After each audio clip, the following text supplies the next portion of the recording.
A Dulce base security officer speaks out. The following is a list of questions that were directed to former Dulce base security officer, Thomas Edwin Castello, approximately a year before his death or disappearance. They are followed by his responses. Question: when exactly was the upper human-occupied level of the Arculeta installation constructed? Answer: I heard Dulce was started in 1937 to 1938, by the Army engineers, enlarged over the years. Most recent work was completed 1965 to 1966, to connect tunnels to the Page, Arizona base, site of one of the older underground facilities. The Four Corners base is called Paraca. Most of the Native Americans, the Indians living in that area, are aware of that base, and could tell us about the underground life forms that frequently are spotted near those communities, Bigfoot, etc. Note: the references to the Dulce base here deal mainly with the upper levels, not the extreme lower levels, which include vast natural caverns and, some believe, very ancient tunnel systems as well. This would include the tunnels illuminated by phosphorus pentoxide, which the alien greys avoid, and the origin of which is unknown. In fact, sources have informed us that some of the underground NORAD facilities of Colorado were constructed within already existing cavern systems, suggesting that Ray Palmer and Richard Shaver were correct when, as early as the mid-1940s, they wrote about the government's search for ancient underground cave and tunnel systems to be converted for their own use.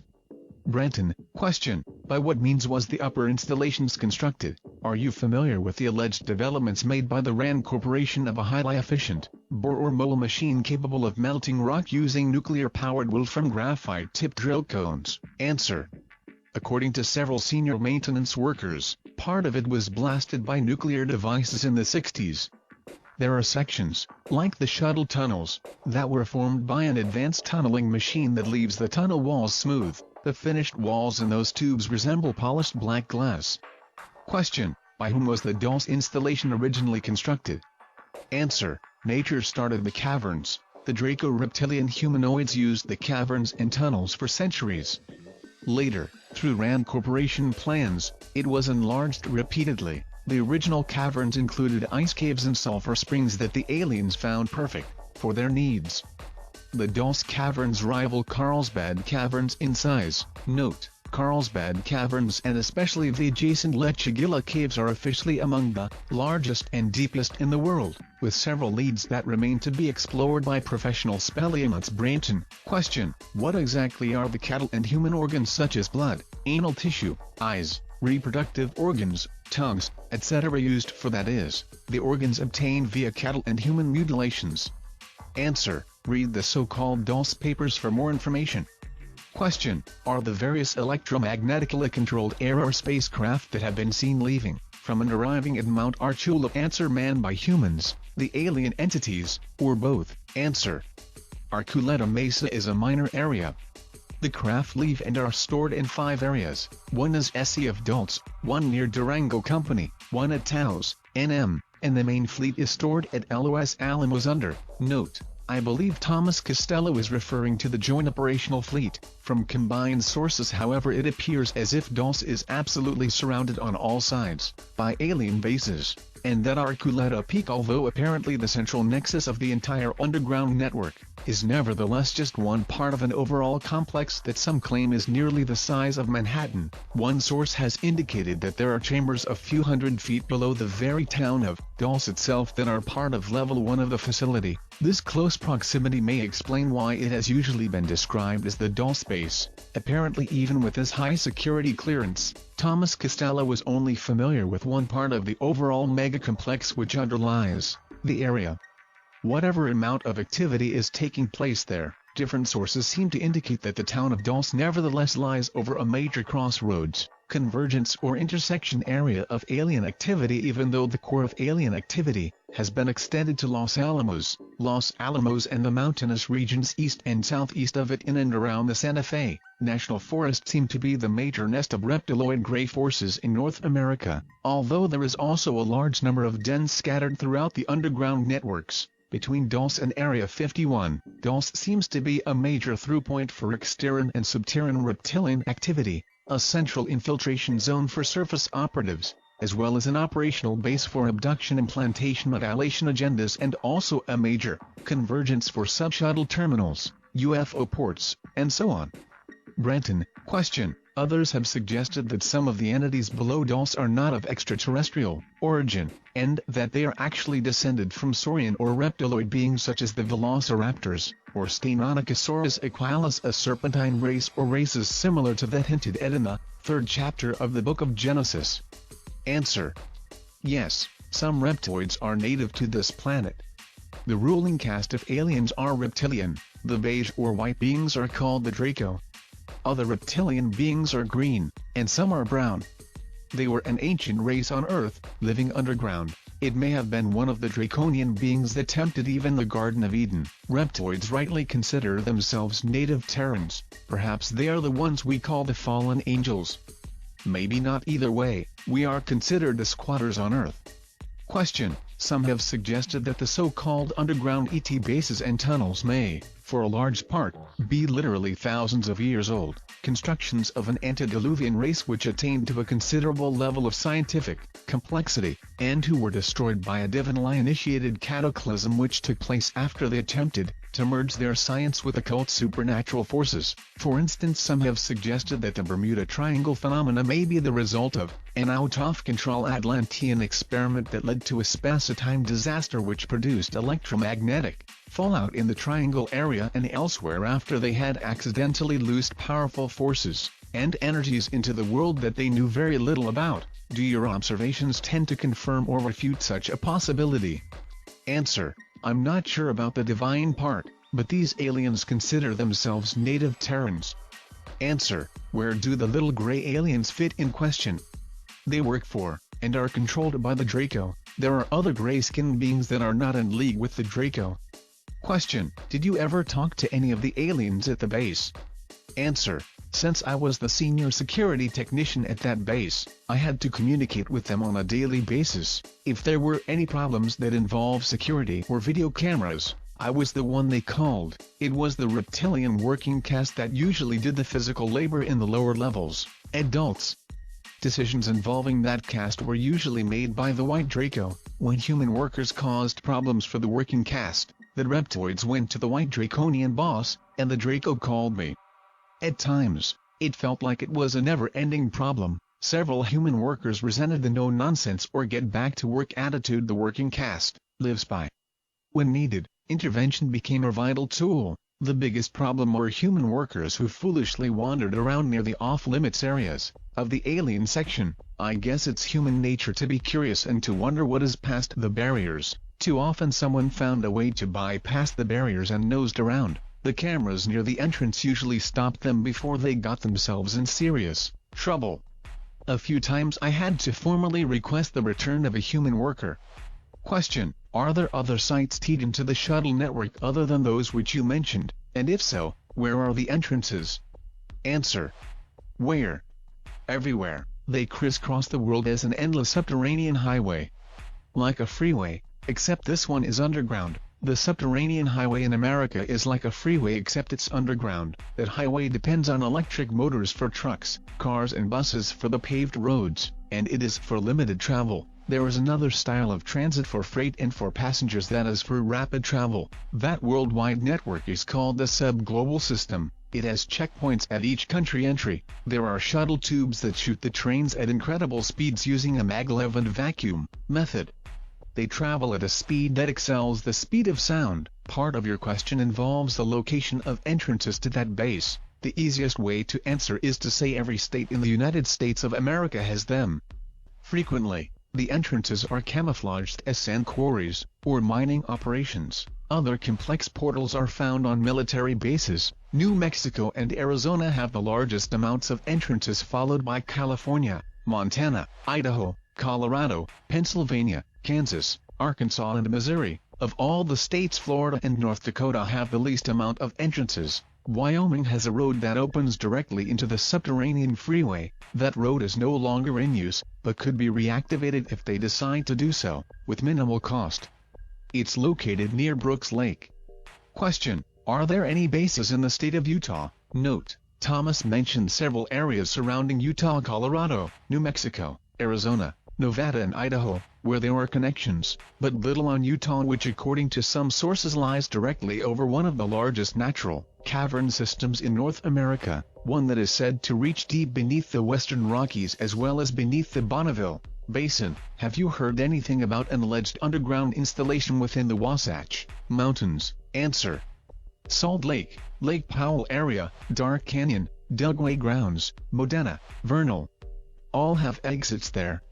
Others too. Note: there have been many rumors of ancient tunnel systems being intersected during the excavations of subasement levels below major industrial and mall areas in downtown Salt Lake City. Various stories surrounding these tunnels include explorers who have entered the tunnels and never returned, reports of lizard people down in the labyrinths, reports of greys working with humans on electronic equipment, and massive building projects going on in huge caverns beneath the mountains to the east. Reports of humans who are part of an Asian-based Agadi kingdom who maintain colonies within the tunnels and caverns below and who are in conflict with the reptiloids, greys, and a group collaborating human fascists from a network of massive underground facilities beneath the Neuschwabenland region of Antarctica. Reports of men in suits having been seen pacing back and forth through large underground chambers carrying Uzi machine guns. Reports of seemingly bottomless shafts, large tunnels strung with lights that are big enough to drive a semi-truck through. Sections of tunnel walls that look solid yet which one could put their hands through. Rooms which emanate a strange greenish phosphorescent glow. Abductees who are taken below and encounter all types of aliens. Discs that have been seen emerging from the mountains to the east and attacking incoming UFOs over the valley.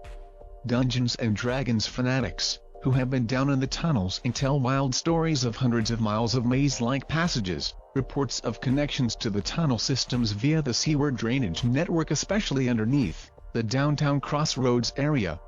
Reports of alien activity similar to that which has been described in connection to Dulce, New Mexico.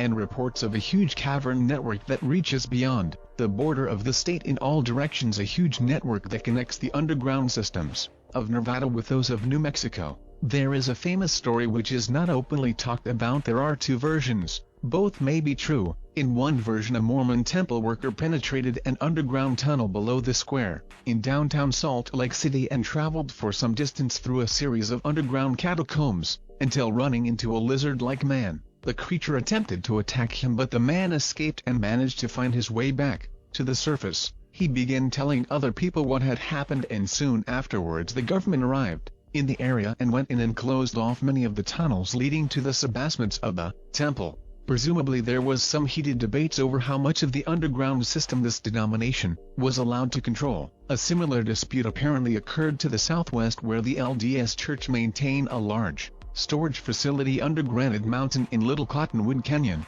within the upper levels of a vast network of caverns. Fascist CIA elements and the Greys came in and took control of the larger caverns deeper within the mountain and ordered the vault workers to stay out of the forbidden areas, and stated that the U.S. government was now using them for national security purposes and that it was their patriotic duty to maintain the secret. The other version concerned a custodian who entered a tunnel near the cinemas area below the Crossroads Mall across the street and to the south from the Temple Square. While excavation was being carried out into that part of the mall, the worker entered the tunnel and before long encountered a serpent-type man, beat a hasty retreat, and told his fellow workers what he had seen. The FBI and or the local police soon arrived and sealed the tunnel. Another story involved a young man who, along with a friend, had used a chain tied to his pickup truck to rip up a manhole cover in the area near the mall and the square. They navigated through a maze of sewer passages underneath and came to a shaft that descended in a series of 5 small rooms, one below the other,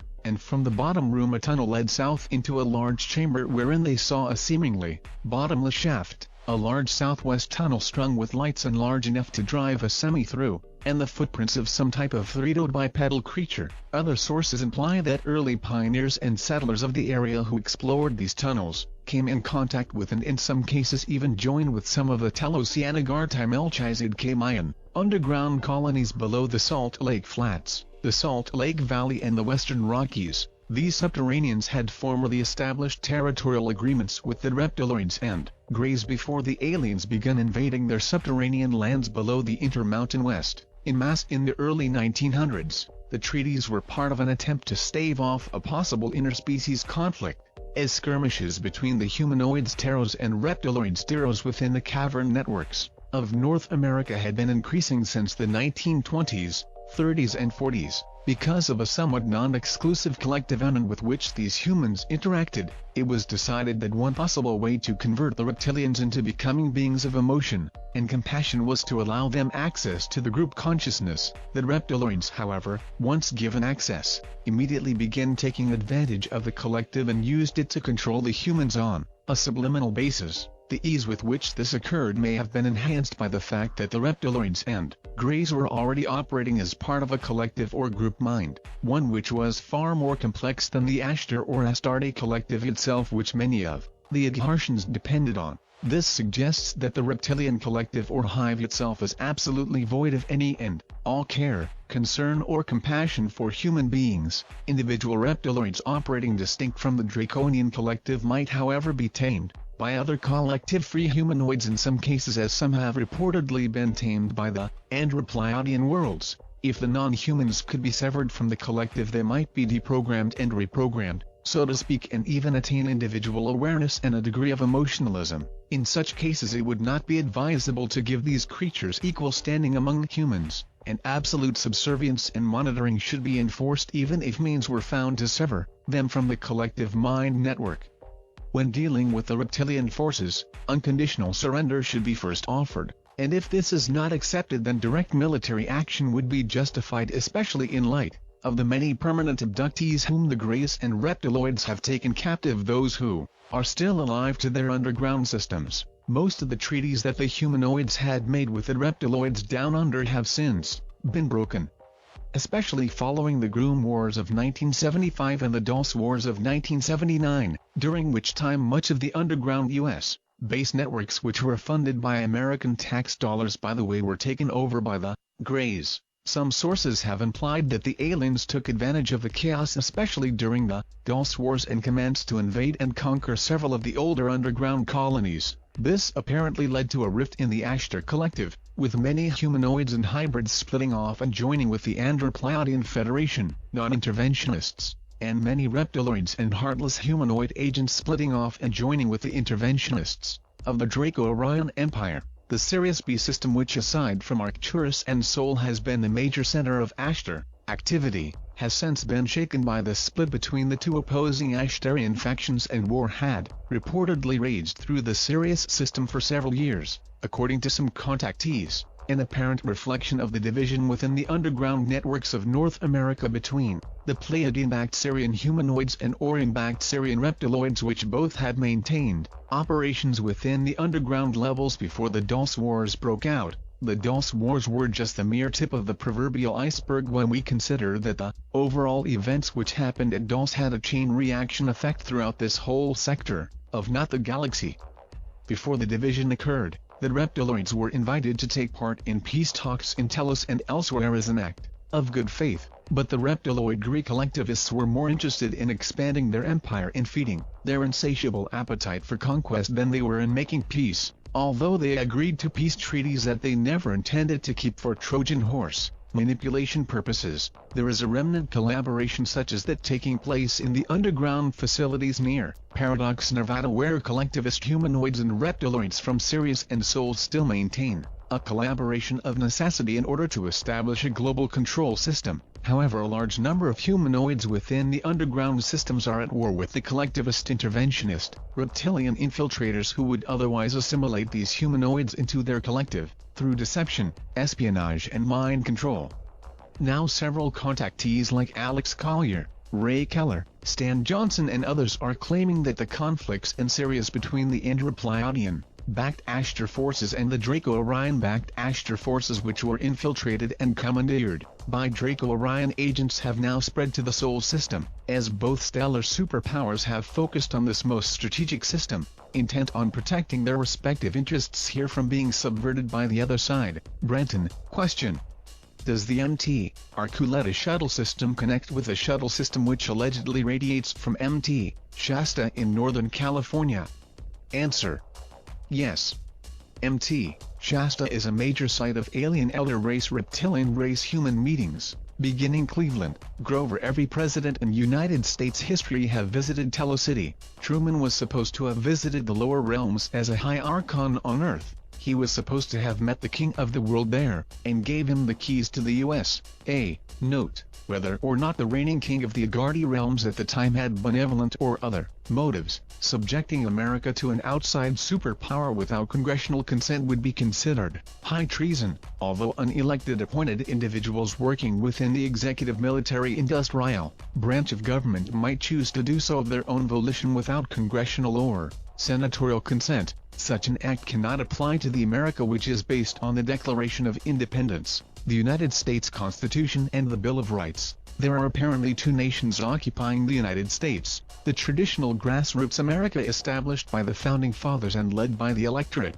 government, and the fascist Bavarian Lodge-backed underground nation led by the corporate government, which is contesting the original America on its own soil. Some predict an inevitable civil war between the electorate constitutional surface government of the United States, and the joint humanoid reptiloid corporate national global socialist underground New World Order government, which incidentally was bought and paid for by American taxpayers and other unsavory money-making projects. This war will apparently provoke an armed United Nations/New World Order invasion of the United States of America which, according to George Washington's famous vision at Valley Forge in 1777, will ultimately end with an American victory as a result of divine intervention. Something like this may be inevitable if freedom is to be preserved on this world and beyond. We should never forget, however, that the NWO corporate elite and their draconian masters intend to depopulate the surface of this planet and the underground systems as well. According to one Navy intelligence source, the 33+ Masons, there are allegedly several degrees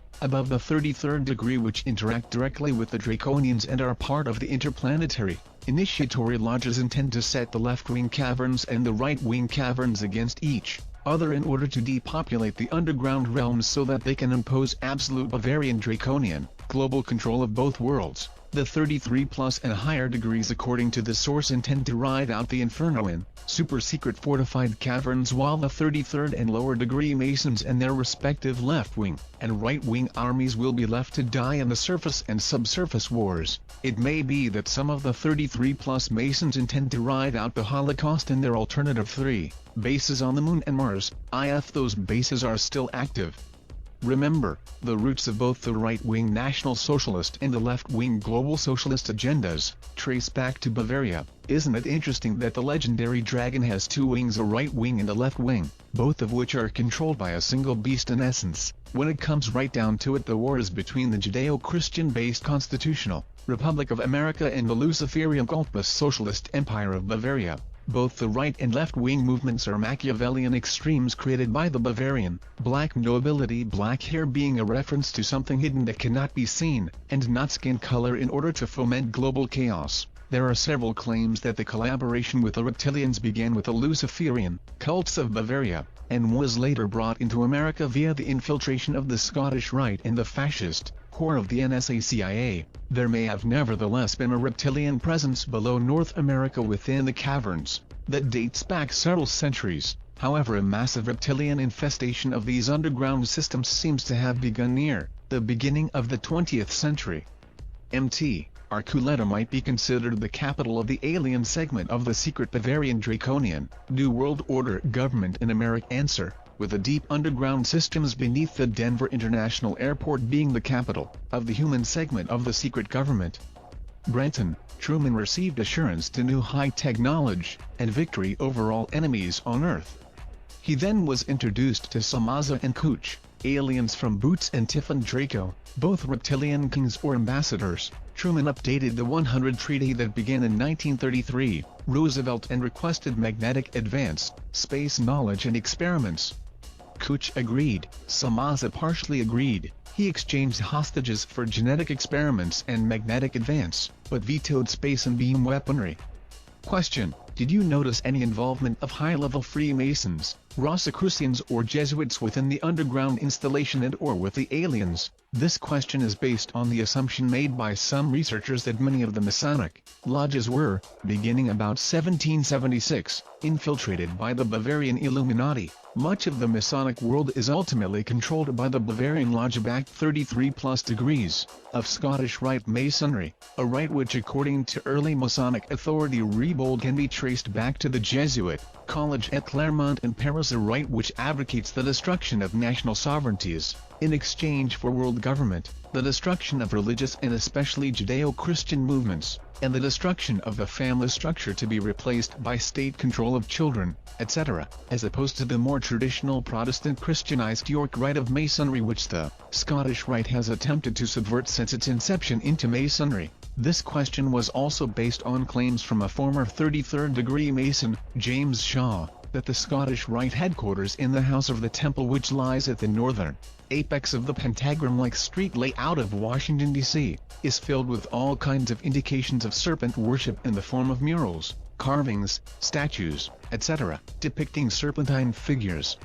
Actually, from what my sources tell me, not only are there degrees beyond the 33rd degree, but the 33rd degree itself is made up of two cores, an inner and outer core, the 33rd degree and the 33+ degree. In the past, when the 33rd degree initiation was reached, a potential initiate might have been given a Bible or a cross and asked to spit on it or desecrate it in some manner. If they refused to do this, they were told that they had made the right decision and remained in the outer core of the 33rd degree, thinking that they had finally arrived. If they did or do commit this form of blasphemy, then they are told that they have made the right decision, and they are sent on to the inner core of the 33+ degree, which is the springboard to the higher levels which interact with the joint humanoid reptiloid, Ashtarian lodges or branches of the serpent cult on other planets, within underground cities, and possibly even other dimensions. One source informs me that former President George Herbert Walker Bush, who was at one time the head of MJ-12, had attained to the 42nd degree.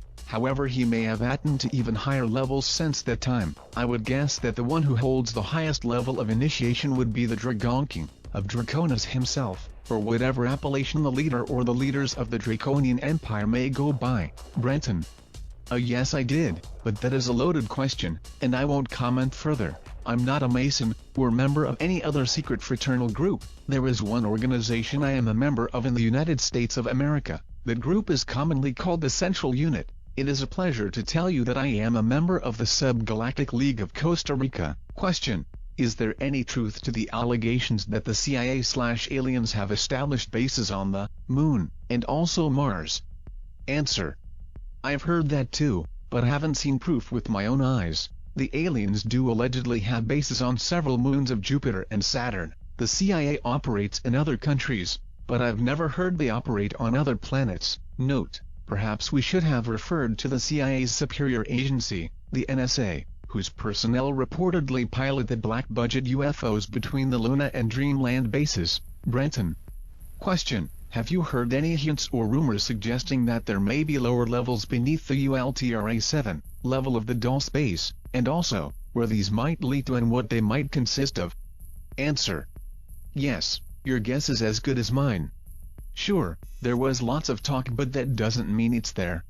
However, I will tell you, I saw elevators that were off limits unless you had an Umbra or higher security clearance. At that base, information is supplied to me at a need-to-know basis only. My clearance was ULTRA-7. Question: some insist that the U.S./secret government has developed its own discraft based largely upon top-secret anti-gravity experiments carried out by the Nazi German scientists during World War II. Have you heard anything referring to this? Answer: when I was working in photosecurity, heard a lot of talk, never saw the proof, but once in the Air Force I developed a roll of film that showed a craft like Adamski's, with a swastika on the side. Note: a letter from RJM, of Pennsylvania dated 13,191 stated, I have a lot of UFO videos. I also have the Secret Land 1947. It shows Bunger's Oasis and says they discovered warm land at the South Pole. One German author claims the Nazis had a photo finish fight with Bird. At the end of the movie, it says, Bird's intrepid 4, met and defeated Antarctica's toughest battalions. I don't think they were talking about the weather. Another source has stated that there were losses on both sides, and the battle for Antarctica against the Nazis' last battalion, which had fortified themselves in underground bases below the mountains of Neuschwabenland, Antarctic answer, ended in a stalemate. Question: why would Adolf Hitler and Eva Braun commit suicide after Hitler had spent so much energy executing over 5,000 Nazi officials whom he suspected were behind his assassination attempt at the Wolf Bunker, especially if he had a way out via a secret Nazi South Polar base? The March 18, 1994 issue of the Plain Dealer Cleveland, Ohio carried an AP story titled "Doctors Find Burnt Body Could Not Be Hitler's." Excerpts include: French forensic experts say the charred corpse said to be Hitler's is not his body. Experts falsified verification reports ordered by Joseph Stalin to appease the Soviet dictator. The body is actually that of an unknown German male. The forensic experts spent more than 2 years analyzing the autopsy reports prepared by Soviet coroners in the days following the surrender of the Third Reich in 1945. The body said to be Hitler's had an extra tooth and only one testicle. No German doctor who had examined Hitler before his death ever mentioned either anomaly. This is also interesting when we consider that the well-known abductee, Barney Hill, remembered the following experience under regressive hypnosis as recorded in the Paranormal Encyclopedia, Mysteries of Mind, Space and Time. Barney and his wife Betty were abducted by gray-skinned humanoids from Zeta Reticuli. However, one of the beings on the craft was described by Barney Hill under regressive hypnosis in the following words, which are taken from pages 1379 of the encyclopedia: "Another figure has an evil face. He looks like a German Nazi. He's a Nazi. His eyes. I've never seen eyes like that before." Remember that this occurred nearly 15 years after Europe had supposedly been denazified. There seems to be an Antarctic connection with the Dulce scenario as well as other possible Nazi connections. German tourists scouring New Mexico, exploring mines and caves and buying up land and mineral rights just before the outbreak of WWII. The Nazi connected CIA's involvement and their placement of several Nazi SS agents who had been brought into the U.S. via Project Paperclip within the Dulce and other underground facilities. The involvement of secret Bavarian lodges at Dulce, and the possible Antarctic Dulce connection to Alternative 003. Another interesting connection is the fact that the secret Nazi teams involved in the construction and operation of the underground bases below the mountains of Neuschwabenland and elsewhere in Antarctica were called Ultra teams. Ultra is also the codenym for the Dulce base. Also, there seems to be a direct connection between the Dulce base and the Montauk base in Long Island, which is reputedly jointly operated by the Draconian Reptiloids, Orion Greys and the Bavarian Thule Society, which had backed the Nazi agenda. Brenton: question. Tom, did you have access to the alien craft? Were you ever inside any of them? Answer: yes, I frequently saw them in the garages. There are quite a few of them. The main fleet is stored at Los Alamos. Yes, I entered several crafts. There were two things that stick in my mind: the odd spongy feeling of the floors, and the unusual pinkish-purple color of the lighting. The crew stated the floor becomes ridged in flight, and the purple tint of the lighting changes to bright blue-white. The entire inside of the aircraft are scaled down in size, when compared to the average human. The hulls were curved and narrow, but somehow, when inside it appears bigger than it looks. Certain areas, the outermost sections, almost felt and looked alive. I was never taken up in one. Question: can you give me more information on the reptilian race? What did they do on the 6th level? The area called Nightmare Hall. Answer: the worker caste is the daily chores, mopping the latex floors, cleaning the cages, bringing food to the hungry people and other species. It is their job to formulate the proper mixture for the Type 1 and Type 2 beings that the Draco race has created. The working caste work at the labs as well as at the computer banks. Basically speaking, the reptilian races are active at all levels of the Dulce base. There are several different races of aliens that work on the east section of level 6, no doubt some collaborating Nordic factions included. Brenton: that section is commonly called the alien section. The Draco are the undisputed masters of the 567 levels. The humans are second in command of those levels. I had to argue with one large Draconian boss frequently. His name is difficult to verbalize. Karshfahs pronounced throaty KKHHAHSSHHFAHSHSST. I usually called him Karsh, and he hated it. The Draconian leaders are very formal when talking to the human race. These ancient beings consider us a lower race. Karsh called me Leader Castello, but it was used in a sarcastic way. However, the worker caste is friendly enough, as long as you allow them to speak first. They will answer if you address them. They are very cautious beings, and consider most humans to be hostile. They always seemed surprised when they found many of the humans were open and trustworthy. There is no fraternizing with the aliens off hours. It is forbidden to speak to any alien race in the halls or an elevator without a clear business-oriented reason. Humans can talk to humans, and aliens can speak to aliens, but that is as far as it goes. At the worksite, however, it's different. There is free speech in the labs. The camaraderie found in the labs also reaches the computer banks section. In those areas, everybody talks to anybody. However, everything changes the minute you cross the threshold of the hall. Instantly, all conversations become strictly formal. Hard as it was, several times I had to arrest someone, simply because they spoke to an alien. It's a strange place. Question: exactly what first made you aware that something was wrong at Dulce? Seems to me that a place as obviously horrible as this one wouldn't need an Einstein to know that this is a crime site. What took you so long? Are you the guy who blew the whistle? Answer: there are several things you should know about. I took an oath, under the penalty of death, that no matter what I saw or heard I would never divulge the information. Also, I signed a waiver that states I would willingly give up my life if I was found guilty of treason. At the Dulce base, treason is anything that mentions the details of daily operations at this facility, when outside the confinement of this base. When I first arrived, a need-to-know policy was in effect. The story the honchos told us was that this is a tri-biotransfer facility with advanced technology, doing advanced adventurous methodology for medical and mental gains, which is a fancy way of saying they do really risky things with human life just to see what would happen. If a medical cure happens, it will be heralded on the surface of the earth as a marvelous new cure, saying it was found after years of research at some well-known medical lab. The real story of the cure is never explained. After all, the Dulce base is a secret facility. These people are very good at what they do. They do not tell the truth about the unfortunate people that end up in Nightmare Hall. I worked with aliens. With that in mind, you should get the idea of the secrecy and the security at that place. Yes, I know this was not the usual hospital-type job site, but in the beginning I bought the whole package. I was reminded daily by intercom, in the elevators, that this site does high-risk advanced medical and drug testing to cure insanity. Please, never speak to the inmates, it can destroy years of work. I'm sensible. When doctors say don't speak to them, who was I to destroy the delicate situation? But one man somehow caught my eye. He repeatedly stated that he was George S. and that he had been kidnapped and he was sure someone was searching for him.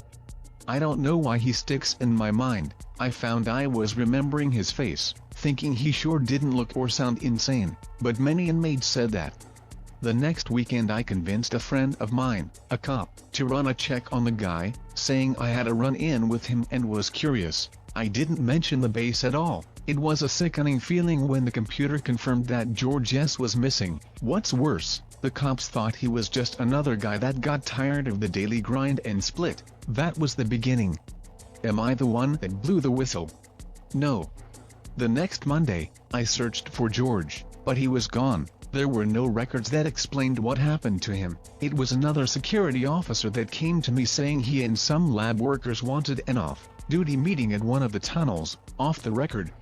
Curiosity took over and I said okay. That night, about 9 men showed up. They said they knew they were risking me turning them in, but they wanted to show me some things they thought I should see. One by one they showed records that proved many inmates were missing people. There were newspaper clippings, and even photos that they had somehow smuggled into the base. They hoped to smuggle them back out, without me turning them into the honchos. I could see the fear in their faces as they spoke. One man stated he would rather lose his life by trying, than to lose his soul by not doing anything at all. It was that remark that turned the tide. I told them about George and the things I found out about him. After a few hours we pledged to attempt to expose the Dulce base. Question: the name Nightmare Hall is descriptive, but surely there was a regular name. What was it called in the manuals? Answer: in the manuals it was called the Vivarium. It describes Dulce Base as a secured facility for tending bioforms of all types. In their report it is retold as a private subterranean bioterminal park, with accommodations for animals, fish, fowl, reptile, and mankind. After seeing this park, the name Nightmare Hall is far more accurate than the manual. The accommodations for the inmates at Nightmare Hall fall short of the pretty picture the manual describes. Question: you mention one reptilian leader, Karsh. Do you know anything about him, like where is he from? Is he from Earth or some other planet? Answer: his name means Keeper of the Laws. They receive their name after they reach the age of awareness. They do not recognize time as an important factor in being aware the way humans do. Upon their age of awareness they are cognitive of the station or position they are destined to fulfill. At that time they chose or allow someone to choose their name. Their name will include the position they hold and several personally chosen letters. Each letter has a personal meaning, known only to the alien and the one that chose their name. Since Karsh's name means Keeper of the Laws, his name includes Kash, memory or keep, base word for Akashic record, and FASHST law, base word fast or bind. Reptilians choose to be not only private but secretive of the location of their natal place. To them birth, or emergence of life, is considered as one of the sacred rites of life. They consider Earth or Terra their home planet, but several reptoids discuss several star maps. Most of those stars were within the Milky Way. Within those star maps lies the stars and planets of the allegiance, Earth being one of the planets in their trade routes. If any human asked clear questions about the allegiance, the aliens referred the questions to the Draco. The Draco in turn referred the questions to their supervisor, me. I did not have that information about the stars, because information was applied on a need-to-know basis. I didn't need that information. Question: did any of the working cast join in the revolt? Could you give me some names? Answer: a few of the rep are coded. Before you re-enter the car, all the elevators are magnetically controlled. Even lights in elevators, as well as all lights on all levels, are magnetically induced. The light bulbs are not the type bought on the surface, but a totally different type of light system. The illumination found there is a closer match to natural sunlight than any artificial light on the surface world. The shape of the elevators is unique. If you have ever seen a Tupperware sugar bowl, you could see the shape copied in the elevator, sort of like an open-ended oval with another half-oval on each side. The elevator shaft matches the shape perfectly. The magnetic controls are in the half-oval shape. If you could stand on or close to the half-ovals, you would feel the slight pull of the power of those magnets. The motion is smooth and silent. There is a nearly unnoticed surge when the motion starts or stops. There are no cables needed, because the lift is magnetic, not electric. Since there are no cables in the elevator cars, there is no chance of them falling. Question: I understand that certain groups of cleared individuals in the government are collaborating with alien groups. Is it known how many groups and of what type they are working with? Answer: I don't know how many groups or what type they are working with. Question: a mysterious security man calling himself Agent Yellowfruit says he worked at Groom Lake, Area 51. The security officer states that he's been in contact with benevolent aliens at the Groom Lake facility. Are you aware of such a group? Answer: Yellowfruit is one of the slang names for yellow jack or yellow flag that shows quarantine and caution in the labs. There are so many different slang names at Dulce Labs that meant quarantine that the workers published a booklet to show the meanings.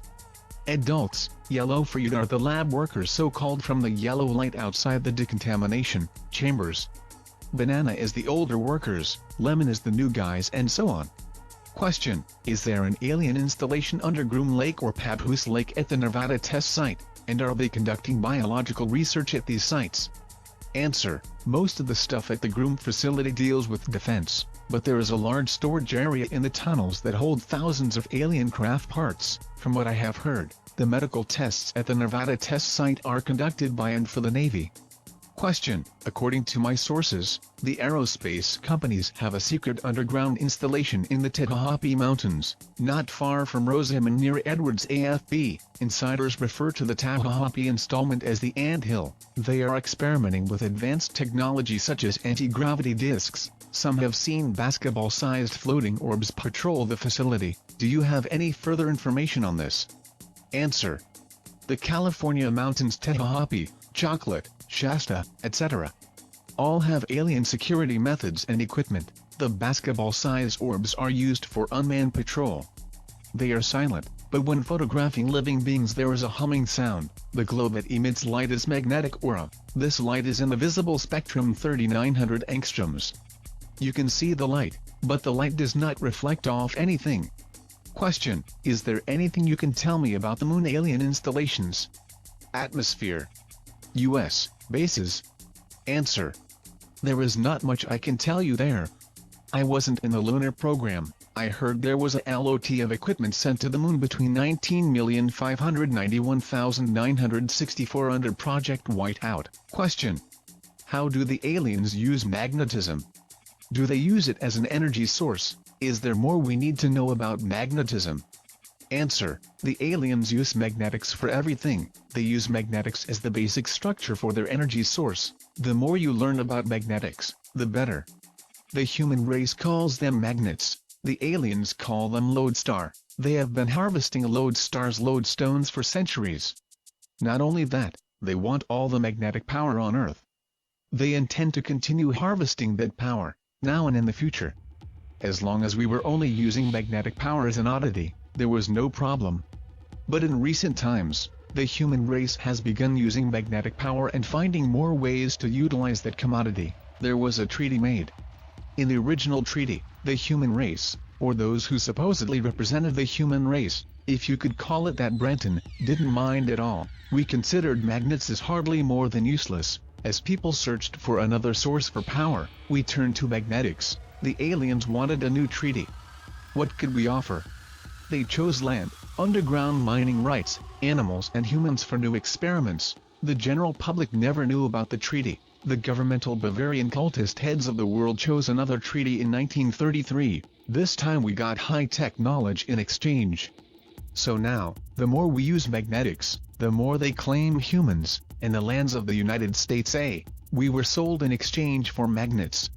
If you doubt it, look around. There are token companies that really utilize magnetic power, but are depending on electric-based or ceramic magnets, not lodestar magnetic oxide of iron-based magnets. Question: what do the aliens do with the cow blood and other parts from mutilated animals? Do they need these fluids for research or survival? Answer: the aliens use the blood and body parts for formula to keep them alive, their food, and for use in the growing vats, and for the artificial wombs. Plasma and amniotic fluid are the two most vital ingredients for their lives. Also, the sap of some plants can keep them alive for months. Most of the plants are parasitic in nature, but red grapes and okra plants can also be added to the formula to keep them alive, if they have no regular formula. Question: female abductees report being inseminated by aliens. Are they trying to hybridize our species? Answer: yes, they are breeding slave warriors for the upcoming war with the alien races, the Nordic races, Brenton. The Serpentine races are in orbit around Earth, Venus and Mars. Question: abductees have reported that the aliens can pass their bodies and that of the abductee through window glass. Is this a feat of magic achieved by advanced technology, or is it a psychic power? Answer: the aliens have mastered atomic matter. They can go through walls like we go through water. It is not magic, just physics. We can learn to do the same thing. It has to do with controlling atoms at will. Question: are you in communication with benevolent aliens, or do you have contacts that are? If you are, can you tell us how we can communicate with their teams? Answer: I am not at liberty to discuss communications with any friendly alien life forms. I can tell you there is a friendly factor active in Costa Rica. I am in direct communication with that factor. I am an active member of the Subgalactic League of Costa Rica. This organization, using a small satellite dish, a television set and ham radio equipment, reach this factor. I might suggest that by using similar equipment and a low band frequency, you may reach the same factor. Question: do you stay in the United States of America, or do you live abroad? Do you work now? I know you have been on the run for several years. Answer: yeah, quite a few years. I visit the United States, but it's really dangerous when I do. I've lived in several countries. I spent a few years in Mexico, working as a mercenary soldier. It's rough work, frequently living in the bush. eating whatever I can find. I spent time in South America, fighting the drug cartel. It's not the citizens, it's the secret government, top officials and American alphabet boys, CIA, FBI, etc. I settled in Costa Rica, bought a small house in Limon. Actually it is a shanty that someone abandoned. I paid the equivalency of $11 to one of the local constables for the right to call it mine. My name changes when I think someone is asking questions. I've worked in one of the underground bases near the Panama border. It's in the mountains, not very far from a passive but active volcano. It is not as fancy as Dulce, but the people are wonderful. Question: what is the best city in Costa Rica for an American to visit and maybe move to live? Answer: none of them are worth anything by comparison, but I like Limon. There is a real culture shock when you get past the tourist sections. Inside the urban areas, it's not so bad, but away from the beaten path the picture changes. There are no improvements in the shanties, no sewers, plumbing, or paved roads, but if you stay in the cities, and you don't mind the big difference in the cultures, the countries have a lot to offer. Nice weather, great beaches and beautiful trees with fruit growing everywhere. Question: are there any other security level names other than Secret, Top Secret, Ultra? Answer: there are many other security clearances. Here are a few: Umbra, Stellar, G27Z, Triad, UMT Universal Military Training and UMS Universal Military Service. Astral and Sub-Astral. Umbra is higher than Ultra. Note: it may be conceivable that some of the higher security clearances are used for the joint human-alien, interstellar projects. For instance, Whitley Strieber described an abduction to another planetary sphere where he encountered ancient ruins, aliens and human personnel dressed in military khakis and carrying camcorders, automatic weapons, etc. Obviously such personnel would have to possess an extremely high security classification, such as Universal Military Service for instance. The joint Alien-Illuminati Alternative 3 projects have reportedly taken part in joint offensive operations against the peaceful residents of other worlds. This according to a couple who defected from the Alternative 3 movement after an agent from the Federation warned them about such atrocities. Brenton: question: ever see a badge with MAJI? Answer: no. Question: since you have lived in Spanish-speaking countries, it's obvious that you are bilingual. What other languages do you speak? Answer: other than English, the only other languages I speak are Spanish and Yushu, the common language aliens spoken at Dulce. I speak Spanish fluently, and enough Yushu to keep myself out of trouble. Shortly after I first transferred to Dulce, I took a crash course in Yushu. Anyone that plans to spend more than 1 week working at that base, they are wise to learn the basics. Otherwise, you are required to wait for an escort to get around. All the signs at that base are written in the universally recognized symbolic language. Yushu is logical and easy to learn. Question: what are the eating habits of the aliens? Are they carnivores? Answer: that depends whether they are one of the gray worker caste, one of the reptilian worker caste, or one of the higher developed draconian leaders. Also, the created beings, replicants, type 2 being, or one of the really strange genetic mixtures. I'll try to cover a little of each. The formula includes amniotic water, plasma and several other body parts raw, usually bovine. This nearly clear mixture with a texture of pureed peaches, and almost in that color. The grays make the attempt not to eat around the humans, because the odor of it is very unpleasant to any human. They can spend days or even weeks between feedings. The working caste of the reptilians eat meat, insects and a large variety of plants including vegetables and fruit. They prefer their meat raw and very fresh, but have learned to enjoy some cooked meat like rare beefsteak. Note: according to many abductees, the reptiloids are not above eating human flesh. It has been said that they prefer flesh that is young enough to be free of toxins, yet old enough to be imbued with a lifetime of accumulated emotional energy residue which is resident within the human body. Some abductees claim that certain reptilian factions have such complex biotechnologies that they are able to remove a human's soul energy matrix and place it in a containment box, and use the controlled body for whatever purpose they choose. Some abductees also insist that in some cases the reptiloids can create a clone duplicate of a person in a short amount of time through time warping and replace the soul energy matrix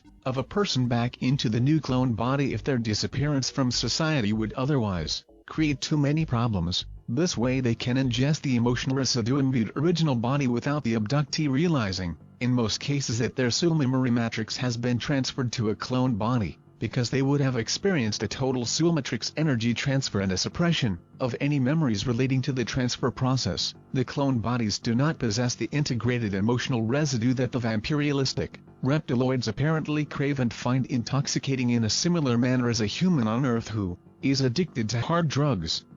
Brenton.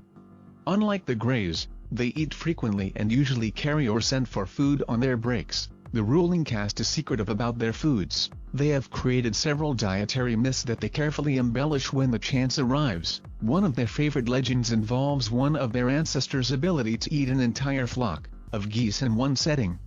They rarely eat in sight of any other species. They carefully choose their food, then carry their meal to their quarters. It was only when dignitaries arrive at the base do they join their meals. They enjoy the same foods we do, and they have been seen secretly munching on a freshly found snail. The human-looking replicants eat some cooked vegetables. They rely on vitamins and liquid protein for sustenance. If they have to eat on the surface world, they can eat whatever they are served, but as soon as possible they regurgitate. Their digestive systems frequently fail to process the food properly. The engineered beings have a special diet, created for their dietary needs. The mixture includes several organ foods blended with plasmatic fluids, amniotic liquids and parasitoplasm materials. These unique animals also enjoy occasional green plants, usually grasses or lettuce. The creatures that are designed to become warriors eat Protelian janitorial crew. Let us know that they knew we were attempting to sabotage the work going on in the 6th and 7th levels.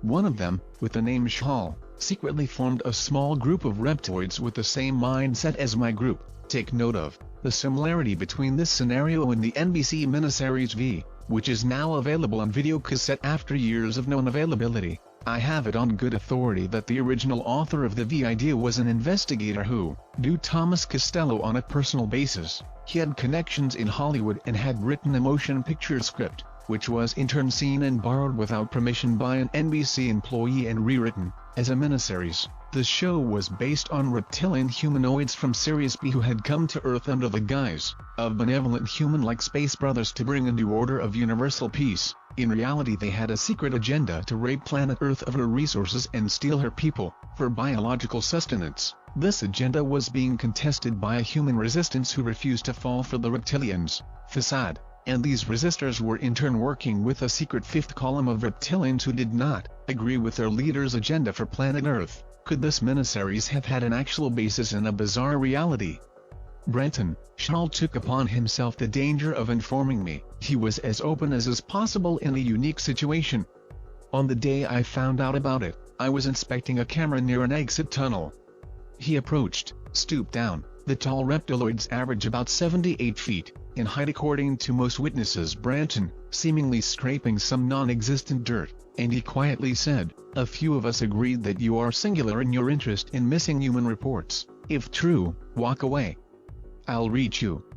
If it's untrue, destroy my life now." My heart almost leaped out of my chest, but I silently walked toward one of the wide halls. For the rest of my life I'll remember those words. It was the first time I knew reptilians could have individual thoughts and opinions. Basically, they formed a uniform front with a small variety of interests. Or at least, that was what we had thought. It was a couple days before I heard from him again. As he walked beside me in the 6th level's infamous hall, I heard him say, "Enter the exit tunnel on the 6th level, north, after your shift." The next few hours were long and filled with thoughts of betrayal, or worse, but I shouldn't have worried. I contacted one of the original 9 resistance men, and let him know, just in case. Gordon wanted to go with me, but I convinced him to wait a few feet from the exit and pretend he was having trouble with his car electric, like a golf cart. When I got there, there were 3 of them. Shal formerly introduced Foshha and Huamsha. Name base word is SSHHAA or assist. With that, I quickly grabbed Gordon from the hall and the 5 of us talked and walked in the dark tunnels, about 3 hours. After that day, the joined resistance group got bigger and bolder. Ultimately, it ended when a military assault was initiated via the exit tunnels and they executed anybody on their list, human or reptilian. We fought back. but none of the working cast had weapons, nor did the human lab workers. Only the security force and a few computer workers had flash guns. It was a massacre. Everyone was screaming and running for cover. The halls and tunnels were filled as full as possible. We believe it was the Delta Force because of the uniforms and the method they used that chose to hit at shift change, an effort that killed as many as named on their list. Note: if Thomas Castello is correct in his assertion, then based on his overall revelations, as well as the revelations of others such as Robert Laser, Phil Schneider, etc., the Dulce Wars were the result of at least 5 overlapping factors or scenarios which converged at more or less the same time or played into each other. This may have also involved a conflict of interest within the MJ-12 itself, and apparently involved different security forces including the Delta Force, Black Berets, Air Force Blue Berets, Secret Service, FBI Division 5, CIA Stormtroopers and Dulce Base Security. The various factors which seem to have played into the Dulce Wars would include animosity towards the Greys for their slaughter of several scientists and security personnel in the Groom Wars below Area 51 3 years earlier as described by former MJ-12 Special Studies Group agent Michael Wolff. Accidental encounters between aliens and human construction workers and security forces near Dulce as described by Phil Schneider. An attack on the Dulce base resistance that was apparently ordered by die-hard collaborators and deeply evil intelligence as described by Thomas Castello. An attempt to rescue several of our best scientists who had been captured by the aliens after they had discovered the grand deception involving a violation of the established treaties, that is the permanent abduction of thousands of humans to the Dulce and other bases for God only knows what purposes, as described by John Lear. Could it be that MJ-12/PI-40 was unaware of these abductees, yet their superior agency the Black Monks/MAJIC agency was aware and had agreed to an actual exchange of human life for technology? And another factor would involve a dispute over whether human security personnel could carry flash guns as opposed to machine guns. All of these were apparently contributing factors to the altercations which raged throughout the Dulce base beginning in 1979. Brenton. We, to this day, do not know who betrayed us. Gordon Enery ran beside me as we ran into the third-level exit tunnels, and he died when several bullets slammed into his back. I vaporized that assassin and kept running. And I'm still running. Gordon will be remembered. Question. Tell me more about the flash gun. Is it difficult to operate, or is it like the weapon on Star Trek, that can stun or kill on different modes? Answer. It is an advanced beam weapon that can operate on 3 different phases. Phase 1, like Star Trek, can stun and maybe kill, if the person has a weak heart. On Phase 2, it can levitate anything no matter what it weighs. Phase 3 is the serious business mode. It can be used to paralyze anything that lives, animal, human, alien and plant. On the higher position on the same mode, it can create a temporary death. I assure you, any doctor would certify that person is dead, but their life essence lingers in some strange limbo, some kind of terrible state of non-death. In 1 to 5 hours the person will revive, slowly. First the bodily functions will begin, and in a few minutes, consciousness followed with full awareness. In that mode the alien scientists reprogram the human brain and plant false information. When the person awakes, he recalls the false information as information he gained through life experience. There is no way for a person to learn the truth. The human mind remembers and believes completely the false data. If you attempt to inform them, they would laugh or get angry. They never believe the truth. Their mind always forgets the experience of reprogramming. You asked if the flash gun is difficult to operate. A 2-year-old child could use it with one hand. It resembles a flashlight, with black glass conical inverted lens. On the side are 3 recessed knobs in 3 curved grooves. Each knob is sized differently. The closer the knob to the hand, the less the strength. It's that simple. Each knob has 3 strengths also, with automatic stops at each position. The strongest position will vaporize anything that lives. That mode is so powerful it will leave no trace of what it vaporized. Question. Is the weapon called a flash gun or is there a different name in the manuals? Answer. Everybody calls them flash guns, or more commonly the flash or my flash when talking about it. In the manual it is first introduced as the Armalux weapon. After that, it is explained as the flash gun. Question. What type of security is found at the Dulce base? What else is used against espionage or unauthorized entry? Answer. I'll mention a few, but it would be nearly impossible to cover it all. The weapon, besides the flash gun, mostly used is a form of sonic. Built in with each light fixture in most camcorders is a device that could render a man unconscious in seconds with nothing more than a silent tone. Dulce. There also are still and VCR cameras, iPrint, handprint stations, weight monitors, lasers, ELF and EM equipment, heat sensors and motion detectors and quite a few other methods. There is no way you could get very far into the base. If you made it to the second level, you would be spotted within 15 feet. More than likely, you would become an inmate and never see the light of the surface world again. If you were lucky, you would be reprogrammed and become one of the countless spies for the ruling caste. Question. According to certain reports, the Dulce base is host to other aliens that live in level 5. Is that true? Can the humans freely roam or meet an attune in the halls, or is some type of protocol in effect? Answer. There is protocol from the first time you enter the base, and it must be followed every time you see an alien there. From the working caste, to the visiting aliens, to the ruling caste, there is a never-ending checklist of rules, law, and strict protocol. There is never a chance to roam on the 5th level. The alien housing area is off limits to any human. The hub is surrounded by security, arsenal, military and CIA/FBI sections. The area past the security is one of the most secured areas because it houses so many classified files. The entire east side of the 5th level is off limits except for security personnel holding ULTRA 7 security clearance or higher. The garage on the west side of the 5th level requires ULTRA 4 clearance. Question. Is there proof available that could confirm the allegations of the underground base, or are we just supposed to believe you? Answer. Many people have asked that one. No, I don't expect people to believe with blind faith. There is tangible proof that has been seen, felt or inspected by quite a few folks. I'm in no position to go on a lecture circuit to explain to every person on an attune basis. I am trying to stay alive. All I can do is state again, that Dulce is a secret facility. They work hard to make sure nobody can find the place. If everyone could easily find it, it wouldn't be a secret facility. I've explained the extreme security methods they use. There is other proof available. There are 5 sets of copies in 5 different boxes in 5 different locations that hold complete proof of everything I have tried to explain. Here is a list of contents of each box, delivered into the safekeeping of 5 individuals, known only to Thomas Castello and to the individual recipients. Branton. A. 27 sheets of 8x10 photographs of aliens, creatures, cages and vats.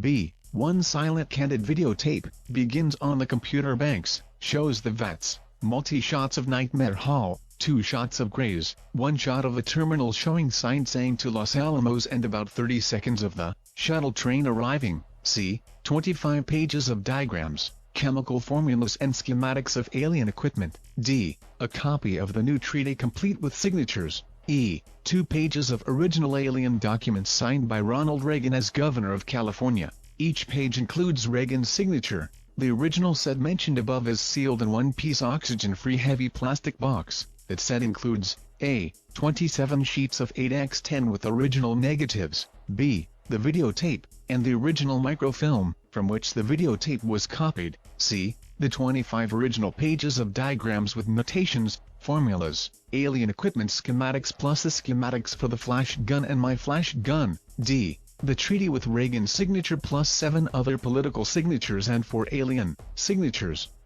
The working flash gun in that box is an extremely dangerous weapon. In the wrong hands, there is no limit on the danger it could inflict. That proof must be protected. But when placed in the hands of certain government agencies, it would not be treated as proof for an alien visitation. That government branch knows the truth and they publicly lie. Think about it like this. Do you know, for certain proof, that George Washington lived, or do you believe what other people said about him? There is no one alive that saw with their own eyes what is claimed about him. You judge all you know about him by what other people said. Columbus said there is a new land, and it was found. I am saying there are aliens in several underground bases in this country and terrible things happen in those places. If I die before it is proven, search for proof. After all, the Dulce base and the other bases aren't going anywhere. Unlike UFOs themselves, they are not here today and gone tomorrow. If they are there, then there are bound to be some indications of the fact. Brenton, demand that the government admit it. If enough people demand it, they will find a way to explain the base, or at least explain why they must keep it secret. There are many people that work at the Dulce base that know me. I am challenging those co-workers to speak up, at least anonymously. Send a letter, or a telegram or fax to confirm what I have explained. In the name of the brave men, women, children and aliens that died trying to let the public know what is going on at the Dulce facility, expose that horrid place before thousands more innocent people are tortured and die unspeakable deaths. Question. What about the elevators? Do they drop from the surface to the 7th level in a couple of seconds? Do you know anything about them? Are they electrically lifted? Everywhere on the surface world there are elevators made by Otis Elevator Company. Does that company make the elevators at Dulce? Answer. I failed to notice what brand was available in the elevators at the base. I could tell you that there is no elevator anywhere at Dulce that drops from the surface to the 7th level. The security blueprints show the levels are stepped down. Each level drops one floor only. Not even the hub has an express elevator. After the 3rd level, not only would you change elevators, you are weight and cone-filled liquids. Question. In the Dulce papers, copper seems to be high on the importance list. In what methods is copper used?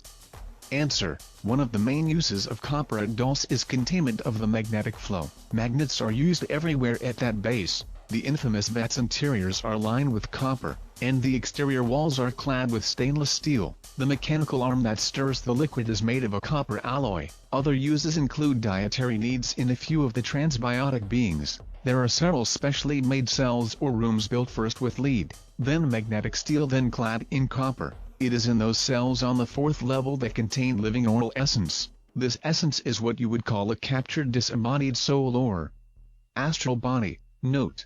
This may tie in with the reports of certain remote viewing astral spies who claim to have projected into underground facilities like Dulce, New Mexico or Pine Gap, Australia, only to have close encounters with these astral containment fields, or have been captured by the same and released after being interrogated via supersensitive electronic equipment. In one case, an Australian remote viewer was probing the Pine Gap facility where he also saw 3 other astral spies. The magnetic or astral body of one of these people had been captured by such a containment field, which really disturbed him. This man, Robert, also saw Grace and reptiloids operating in the deeper levels of Pine Gap and also Nordic type humans who were apparently captives and who did not seem to be very happy about being there. Brenton. Question. Growing multi-species beings, blood formulas and human parts in vats sounds like a bad plot to a science fiction movie. The doctors and scientists of the world claim you can't mix the species. Note. Naturally this may be true, however through genetic bioengineering and genosplicing this has apparently been accomplished, to some extent. Brenton. The concepts mentioned in the Dulce papers sounds far-fetched. Could you provide information that the average surface world reader could understand about similar things? Answer. The doctors and scientists on the surface world may say that, but underground, away from the prying eyes of ethics boards, they do grow transgenous beings. There is a lot of written material available at libraries. One of the best sources is an easy-to-read book published back in 1969 by Prentice Hall International, with the title of The Second Genesis, The Coming Control of Life by Albert Rosenfeld. In this book, they discuss animals that may be especially bred to supply genetically reliable organs for people and the use of fetal or embryonic material from which adult-sized organs and tissues may be grown. Also he discusses the fact that embryonic tissue has no immunological activity, therefore it cannot provoke the defense mechanism in the recipient. It will join the body not as a foreign antigen, but as a natural protein. He further discusses solitary generation, commonly called virgin birth, but also known as parthenogenesis. With one virgin birth in 1.6 million births average on the surface of the world, in Dulce that rate is reversed. Occasionally, a normally born human infant is born in the hospital wards on the 7th level. Parthenogenesis is the method used to grow type 2 beings. The now common transsexual surgery on the surface world began at the Dulce base. Men became women on a whim in the 7th level labs, and with the 4th level technology, the brainwashing resulted in the eager desire to become a woman and that poor man, whether A willing or unwilling participant firmly believes he always wanted to be a woman. No one could convince him to believe the truth. All things are twisted at Dulce, a quote by Dr. Ralph W. Gerard in the second Genesis put in his now classic statement, "There can be no twisted thought without a twisted molecule." MOSTF originated at Dulce. Question: how are the human workers stopped from telling everything about Dulce? Answer: implants, fear threats to harm the families, control. Also reprogramming with ELF extremely low frequency and drugs are the most common methods, to encourage the workers not to divulge the location or daily routine. Question: a construction worker at the anthill in Northrop's Tehachapi base reports seeing 10-12-foot-tall human-looking beings in lab coats. Who are these guys? Are they from the Hollow Earth? Note: the Hollow Earth theory is one that was postulated by various well-known individuals, including Marshall B. Gardner, Raymond Bernard, William Halley, discoverer of Halley's Comet, Edgar Allan Poe, Edgar Rice Burroughs, John Cleve Sims, John Uri Lloyd and others. Basically the thesis involves what one might refer to as the geoconcavitic sphere theory, or that as the Earth was forming in its molten state the planetary spin created a hollow or concavity within the center similar to the hollow created by the centrifugal force of a horizontal washing machine following a spin cycle. The theory, which has been postulated in parageological theories, in adventure novels, and in some cases even in alleged visits to the inner world, states that the shell of the Earth averages between 8,001,000 miles thick, with an interior surface consisting of oceans and land illuminated perpetually by a sphere of electromagnetic and or nuclear energy suspended at the very center of the empty space. There are reputedly funnel-like openings near the polar regions, perpetually concealed by mist created by the collision of cold air from the outside and hot air from the inside, which permits ingress and egress to and from this inner world. The theory states that the inner surface has its own gravity, yet slightly less than the outer surface gravity. One side theory is that between the inner and outer surface where gravity is nullified there exists a layer of weightless or light caverns in an eternal state of chaos where minerals, liquids, gases and chemicals continually slam together from the Earth's rotation, causing intense magmatic activity, a virtual inferno, or bottomless pit. Some have theorized that based on the apocryphal book of Esdras, chapter 13, which contains non-canonized Jewish legends that the 10 lost tribes of Israel disappeared beyond the river Sambatine and to a place in the far north where humans never lived before, called Arzareth. In the last days, a path would be made through the ice and waters of the north and the lost tribes would return. There are 3 tribes accounted for as of this writing, or rather 2 tribes and 2 half-tribes. Judah, Benjamin, half of the Levite tribe, and apparently half of the tribe of Dan if we are to believe the Ethiopian Jews who claim to be descended from Dan. The 13th tribe would be accounted for by the fact that the 2 Josephite tribes of Ephraim and Manasseh are considered distinctive tribes in and of themselves. As for the giants, some believe that these have a direct connection to the 10-12-foot-tall Anakim people mentioned in the Old Testament who were driven out of Palestine, following which the Torah gives no further details as to their fate, although there have been many reports of such giants being encountered in large cavern systems below Alaska, Oregon, California, Utah, Texas and Mexico, and also reports of ancient grave sites in the western U.S. and elsewhere where the remains of human giants have reportedly been discovered. Most often they, like the fifth-dimensional Sasquatch people themselves, have been described as being benevolent, unless provoked. Brenton, A. They are probably inner Earth drones workers. The deeper you get, the stranger the life forms. The tall men are from the subterranean levels, lower yet are the dwarf deformed forms. I don't trust either of them. There are other forms that both the tall men and the dwarfed men fear and loathe. They are similar to Bigfoot in appearance, but extremely violent and enjoy eating whatever they find while it is still alive. They are subhuman and demented, with an IQ around 15. Note: apparently, according to another source, these lower Bigfoot-type creatures having more of a resemblance to apes than to the more human-like faces and features of the much friendlier Sasquatch people who frequent the surface, dwell in wild cavern systems some 6 or more miles deep, along with other very large and dangerous insectoid and quadruped or serpentine reptilian life forms reminiscent to something from out of a Hadean nightmare. This is according to a report I investigated some years ago of a group of speleologists who reportedly broke into a vast underground labyrinth west and northwest of Cushman, Arkansas, where they encountered these types of creatures as well as friendly blue-skinned humans who claimed to be descended from a family that had survived an ancient global deluge by taking refuge within a large ship. These ancient people claimed that their ancestors had come to the Americas and discovered the cavern world, wherein they commenced to establish their hidden civilization. Brenton, the reptiloid hominoid as opposed to quadruped or serpentine life forms stay in caves or caverns that aren't very deep. They prefer the desert mountains. They use camouflage rather than fighting, but they do carry vol rods for protection, flash guns. They do have a symbol, not the hokey snake with wings that I keep seeing in the public, which is used mostly by the GREYS and also as a medical symbol for the Delta Force. Brenton, the reptoids use a dragon with its tail in its mouth, a circle with 7 pointed stars in the middle. Question: there have been reports of the Delta Force having black vans with no tires that hover over the ground. How much are we United States of America already interworking with alien cultures? Answer: I haven't seen the black vans you mentioned. We are totally submerged with alien cultures. Very little of the original human cultures have survived. Question: how can we the public go after or expose an alien culture which is covert and hidden? Answer: go for the best shot. That means go after the reptoid. They stay near the surface. They choose to try to hide and avoid contact. They are soldiers, doing a job, and usually there are 2 or 3 at each job site. They are manning a remote post. They are not to bother the humans unless they are endangering the post. Most of them are not hostile and won't kidnap you. They may blast you with a flash gun that may paralyze you. You won't remember the flash for an hour or 2 and cause confusion and mild fear. It could cause you to black out, pass out for a while. It is their way to escape and buy time to hide any visible equipment. If you know any areas with repeated reptilian sightings, then that is the place for you to look.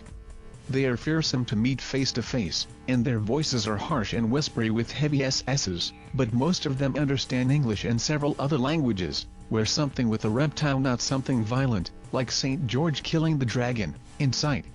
If you see one, keep your hands open, palm forward, arms down. That is the non-aggression approach. Don't raise your arms, unless told to. Don't carry anything in your hands or arms. If he doesn't run, walk slowly towards him. Let him speak first. They consider humans repulsive and hostile and threatening with good reason. Don't try to offer him anything. Don't touch him or anything of his. If he hisses at you, back up a couple of feet, but don't look away. It simply means he finds you smelly. Don't try to overpower him. He is stronger than 10 or 12 men. Usually, if he hasn't run so far, he's curious and wants to talk to you. Fight your fear and your thoughts of panic. Question: how do we get closer to some kind of data to prove to others that there really is a danger from non-human beings? Answer: good question. I'm afraid we will find the proof the hard way. When we are invaded, try to keep a small camera with you at all times. When you search for reptoids, keep it in your pocket. Question: is there a specific location where the public can set up their cameras and equipment to document an alien government base and or their activities? Answer: the problem is, most of the meetings are held in military bases or underground. The Groom Lake facility does fly several alien craft that regularly fly over unpopulated land, that go back and forth from several bases. Southern California has several notable areas. 29 Palms, Lancaster or Chocolate Mountains are well known for such activities. Question: could you provide us with a copy of your badge or card you used at Dulce? Answer: badges or cards never leave the bases. All exits have bars or walls of metal. To open, to go out requires using the card. When you use it for an exit slot, the card won't come out. Each time you leave the base, you are issued a new card, with all the usual data about you, plus your weight added, corrected daily. There are several mines in the Chocolate MTS that open into a base highway, but be aware that they are patrolled regularly and there are cameras there. Question: there are so many types of really far out aliens seen in TV, movies, magazines and popular fiction. Is there one type of a fictional unknown race, in your opinion, that fits the term alien? Answer: yes. There are two, an alien that is totally indescribable, and another would be a pseudo-alien. Question: what are the dimensions of the Dulce facility? Answer: there are 1,700 paved miles of roads under Dulce and northern New Mexico. Towards Los Alamos is another 800 miles of tunnels. The base is still growing due west. Question: what is the top depth? Answer: the first level starts 200 feet from the surface. Each level has a ceiling of 7 feet, except levels 6 and 7. The ceiling there is 45 and 60 feet. There are approximately 45 feet or more between each level. The average highway ceiling is 25 feet. The hub at the base is 3,000 feet wide. Use a 7.5-minute scale map to try to comprehend the size of the place. Question: are there regular vehicle exits that can be observed from the ground? Answer: yes, but they are inside Los Alamos. Question: are there aerial exits that can be observed? Answer: 20 miles due north of Dulce, across the border into southern Colorado, Brenton, is a large hangar. It is hidden by a facade of cliffs. Look for an isolated short road on the top of a mesa, with no road tour from the top. Question: are the ventilation shafts visible? Answer: the ventilation shafts are hidden by bushes or vents inside caves. There are 5 on the top of the mesa. Be aware there are cameras inside most of the vents. Question: is there external security, and could we recognize them in or around the town itself? Answer: there is minimal security on the surface. Most of the men and women are Air Force or highway crewmen. There used to be a Best Western motel that hosts or hires a lot of base workers from Level 1. I don't know if that motel is still operational. Most of the security force live in Santa Fe. Others live at White Pine, Los Alamos. Question: are there security sensors? What type? If so, what is their power source? Answer: yes, there are many types of sensors: radar, infrared, heat sensors, microwave, EMGW, and satellite. Most of the sensors are powered by magnetic power. The only thing you may notice on the surface would be an occasional satellite dish. Question: if you can, give us some information on the upcoming war with the aliens. When does it start? Do you recommend going underground?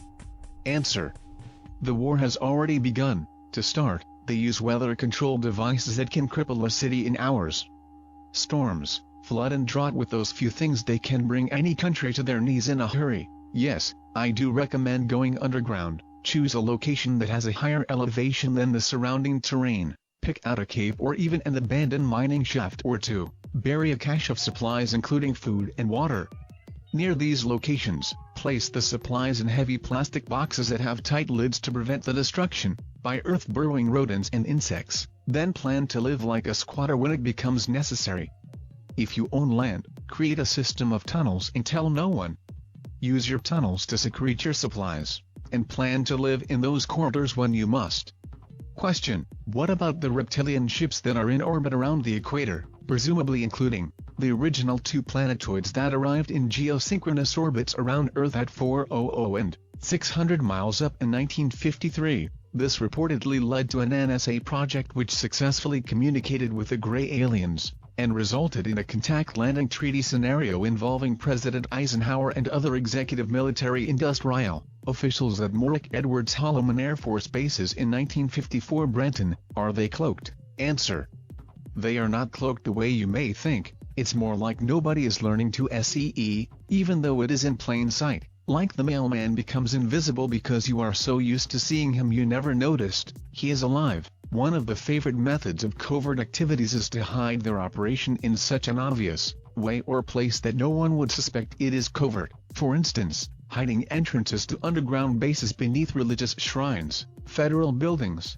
mining works, malls, libraries, lodges, hotels, or basically areas that one would consider the least likely places to hide or accommodate an entrance to an underground facility. The Underground New World Order FEMA facilities throughout the United States apparently utilize this type of concealment with many of their bases.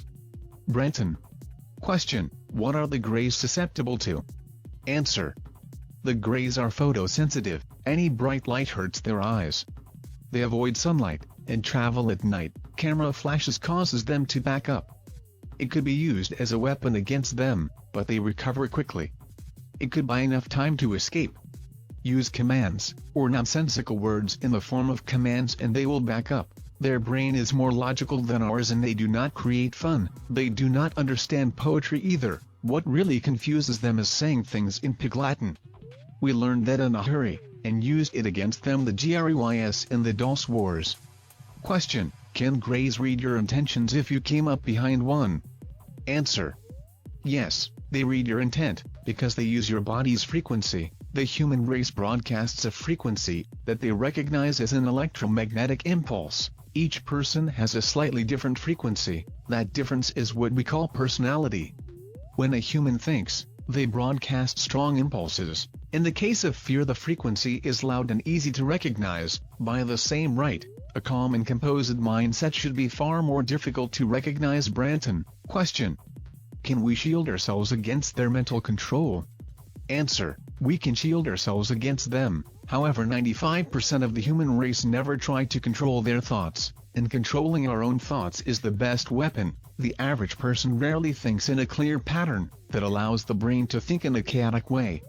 Control your thoughts, and you can stop the aliens attempting to abduct and control you. Controlling my own thoughts have kept me alive for years. Question: could you shed some light on the type of human the aliens are looking for when they abduct? Answer: I can tell you that the most common are petite women in their early 20s or early 30s, dark-haired boys between 5 to 9, small to medium-sized men in their mid-20s to mid-40s. But, let me stress that there are all types of people being held against their will in the Dulce base.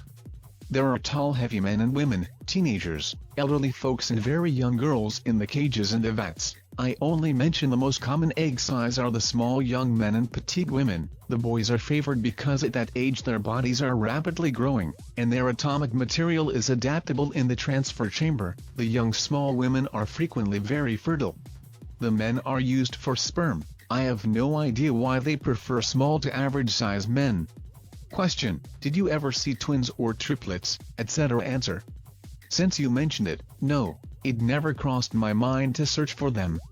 But then that doesn't mean they aren't there. There is no way I could have seen everybody at that huge complex. Question: what is the prevalent human race at the Dulce base? I am curious about both the human workers and the inmates. Answer: the human workforce is made of people from every nation on the surface world. The one thing they share is that they all speak English. If you are asking if there are white, black, red, yellow and brown skin color, again I'll have to say that there is no prevalent race there. As for inmates, I could see all races there. From what I could see, it looked like there were more white people, but again, I saw a constant flow of different people. Many, I think, were only there for a few hours. Question: please explain the method they used to identify each inmate. Answer: no one has a name. When first brought to this facility, they were issued one large number. Usually that code has a mixture of numbers and letters. They show the place, how, and by who, followed by the time, age, sex and finally the personal number, their SS number. For example, it might look like this: NVLVOOAO700P0.00.0000M00000. Question: with that huge facility, trash and garbage must be a real problem. How do they dispose it? Answer: it was never a problem. Some of it is reformed or melted down and remade. Some of the wet garbage is eaten by bacterial forms, and what's left is vaporized in a vat-like chamber. The residue of that action, it takes them months to get enough to measure, is used in a complex line used to fertilize crops. Question: where is your family? Not just your wife and son, but parents and siblings. Answer: Kathy and Eric are still missing. My parents died in a car crash when I was in my teens. I have one brother. If he is alive, I suspect he is inside an underground base somewhere. I haven't heard from him for several years. Please pray for them, please. Question: what is your birth date, and where were you born? Answer: April 23, 1941, Glen Ellen, IL. Actually in a farm at home, in the place now called Glen Ellen. My birth certificate list is at Wheaton, IL. Question: you have been through so much, and yet keep fighting. What is your biggest fear? Answer: that the general public will forget the trapped innocent people in the despicable place, and will ignore the hundreds of children, women and men added to that place every month.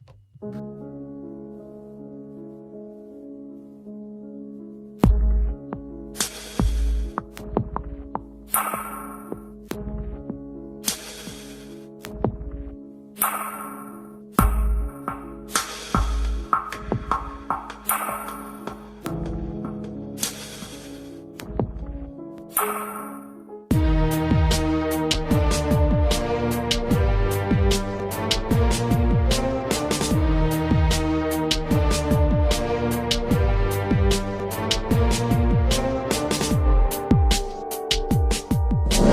working with the black projects, I was picked because I was very strong mentally. I was involved in something very controversial in building another base inside of Dulce, New Mexico, which is Los Alamos Laboratory. On the southwest part of the Archuleta Mesa, we built an underground facility, a better part of 3 cubic miles hollowed out underground. To our total surprise, first of all, the government knew all about it. They didn't tell anybody. When I saw Green Beret and Black Beret people encamped inside of our geologist camp, I knew something was up. The gig was up. First of all, I knew all about the alien agenda. I'll explain that in a few minutes. The large alien grays had been encamped there for as best as believed possible about 400 or 500 years. Had been one of their internal bases. And we drilled holes right on top of it.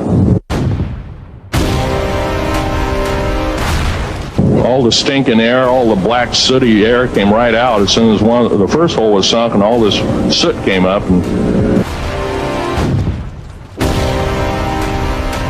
well, that's when all the hell broke loose, really, all started. Anyway, after we drilled all 4 holes, it took about 2 days to drill all 4 of them. And when you build an underground base, you drill 4 basic holes, and then you build called stopes or cross-member holes across, and then you use blasting equipment, special blasting equipment by the analyzation of the rock formation, and you literally blast out or tunnel out or deflagrate or melt rock out to build the large rooms that are required for this underground base. Well, in this process, I was lowered down the basket of one of these holes, and about from me to this elderly woman here in the front was sitting a 7-foot-tall alien gray. The stench was worse than the worst garbage can you can imagine. The person or the entity was absolutely horrible. I didn't waste any time. I reached for my pistol. At that time, I was an engineer. I didn't have time to carry all the folderol of one of these big submachine guns that all the sea spray and the yellow fruit and all the outer perimeter and inner perimeter security people carried. I carried a little Walther PPK pistol with a 9-shot clip.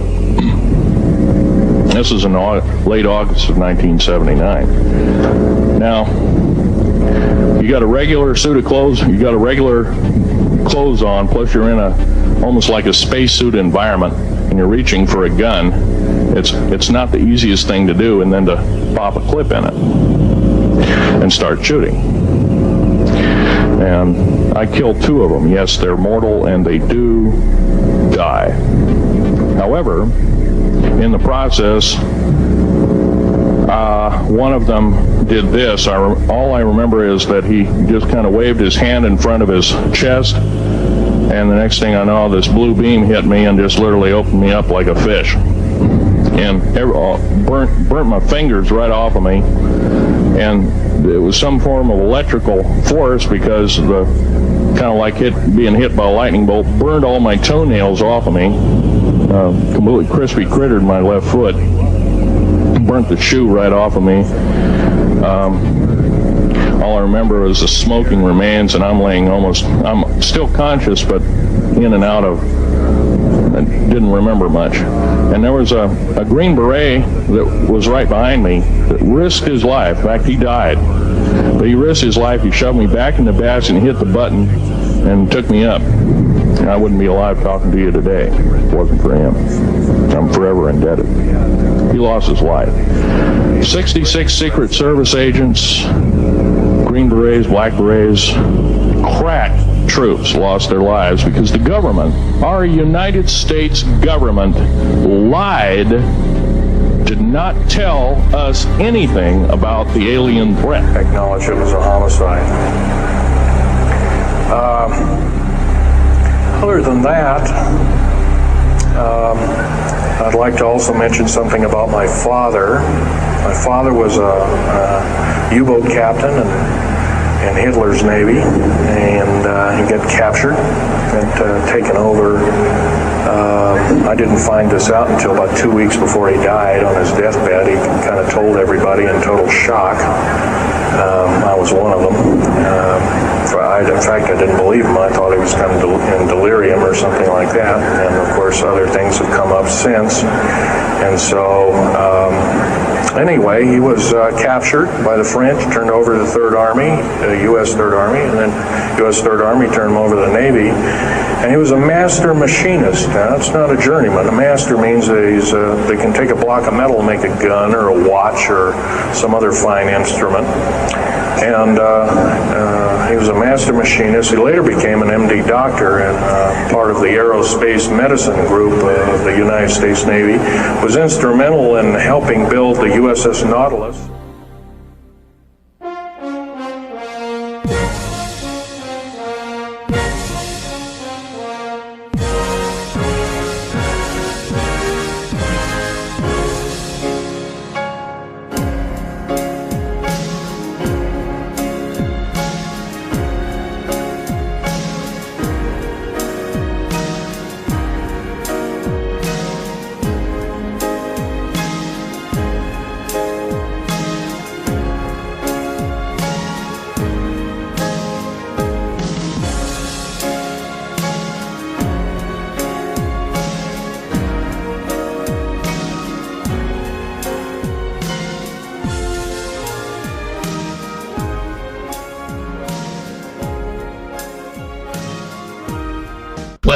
Let me answer this I'll answer this in a couple of parts.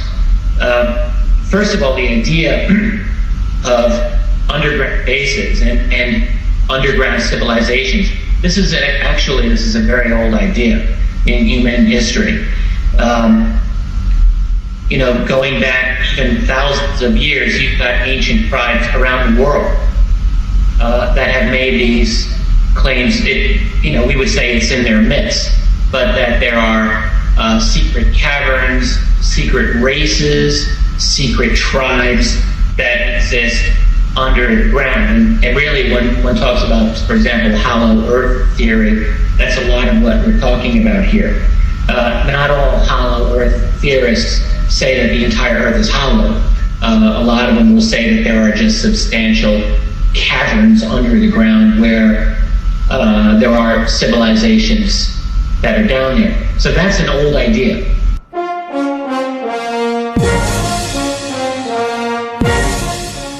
You get it in a lot of ancient European, a small island nation in the center of the Mediterranean Sea. Further evidence of the use of advanced technology on Malta can be found underground. In 1902, construction workers, while building the foundation for several houses, accidentally discovered a mysterious underground sanctuary dating to 2500 BC.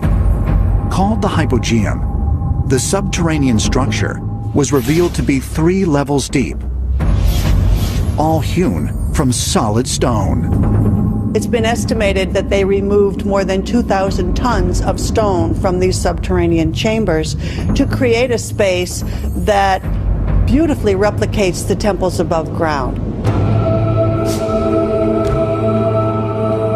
Perhaps one of the greatest mysteries concerning the Hypogeum involve the acoustical properties in what is called the Oracle Room. The acoustic properties within this are absolutely extraordinary, because what happens is that if a person is within the Oracle Room, the way that their voice is carried is heard within the whole of the complex. The second part of my talk will be the aliens and the alien agenda. I've already touched on that. Old alien bases. And like I said, Bikini Island, according to what was studied after the A-bomb blast, that some of the caves that were infested with out-of-place artifacts dealing with UFOs and other kinds of paraphernalia had rock forming around them, so they had been basically an alien junkyard in shallow seas for probably the better part of 10,000 years. So they've been around. That you might call an old alien base. Dulce, New Mexico is another old alien base. The aliens have probably been here the better part of at least 500,000 and maybe as much as several million years, although I have artifacts here which show. And Native Americans have this tradition. The Tibetans may have the most extensive tradition of this, for all I know. South America traditional tribes have this as well. So that by itself is interesting, and you might ask, why do all of these disparate civilizations have these types of ideas? And I don't have the answer to that, but I can tell that's an old idea. And then, I guess, in terms of military engineering, the Rock of Gibraltar was tunneled out centuries ago by the British. And even going back further than that, the ancient Egyptians did a lot of tunneling thousands of years ago in Egypt. So the provenance of underground tunneling for a wide variety of purposes goes way back in human history. Lies Cappadocia in central Turkey. Here, wind and water have sculpted strange shapes out of the soft volcanic rock. Rock which ancient peoples once turned into small primitive dwellings. In more recent years, the site has seen the construction of more modern structures. But in 1963, a simple home renovation in the town of Derinkuyu led to an extraordinary discovery when a cave wall was opened, revealing a passageway to an underground city thousands of years old and more than 280 feet deep.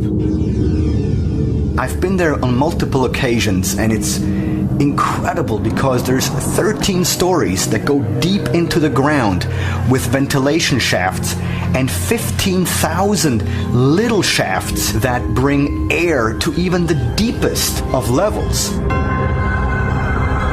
Incredibly, the number of rock rooms that were found could hold over 20,000 men, women, and children. There was even evidence of religious centers, storerooms, wine presses, and stables for livestock. Oh, Derinkuyu would have been a massive undertaking for anyone, even in modern times, with modern equipment. But in those days, it would have been stupendous. Equal to the pyramids. At Derinkuyu, because of the softness of the stone, you had to be very careful that you provided enough pillar strength to support the floors above. Otherwise, you'd have catastrophic cave-ins. Surprisingly, there's no evidence of any catastrophic cave-ins, so they were apparently extremely clever and knew their material. We're talking deep antiquity. It is mind-boggling to understand how they could have done this. Perhaps they had help from some other civilization. But just who built this massive underground city? And what mysterious force drove them to live underground? Why would people want to live deep underground in these weird caverns like that? It seems kind of scary. But what you really get is in the 20th century, where the Nazis and their predecessors, let's call them the Dulce Society, which was a kind of a mystical sect that the Nazis really drew a lot out of in forming their own ideology. The Dulce Society was very interested in Tibetan myths about openings into the earth that describes this idea of deep underground tunnels, bases, crisscrossing the world. And since this was a Tibetan idea, we have to assume that the Nazis themselves were familiar with this idea as well. So the idea in the Tibetan tradition, from what I have understood about it, is that there are different races below the surface of the Earth, including reptoid or reptilian races that are supposedly from other worlds. I'm not making this up. This is right out of, in fact, I do recall in the source that I read is in the 50s that supposedly came from Tibet, that they believe these reptoid races came from Venus, if I'm not mistaken. And of course, as most people listening know, the surface temperature of Venus is something like 900 degrees Fahrenheit. So I'm really dubious about race living there. Nonetheless, this is part of the tradition. In more modern times, in the early to mid 20th century, you had the French, of course, who constructed the so-called Maginot Line in eastern France to guard against German invasion. Well, the German invasion happened anyway, and the Maginot Line was not a significant military factor in World War II. The Germans themselves during World War II, and also the Japanese, did a huge amount of underground excavation and construction.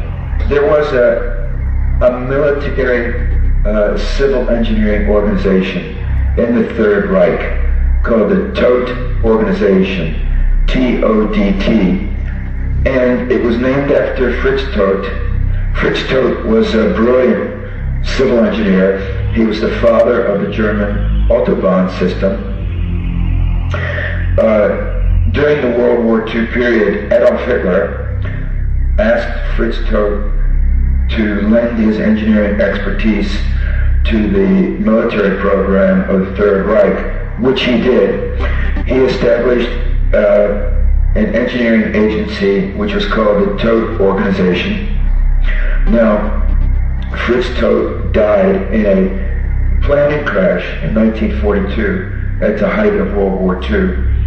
And one of his deputies named Xaver Dorsch, Xaverdorsch, took over control of the agency.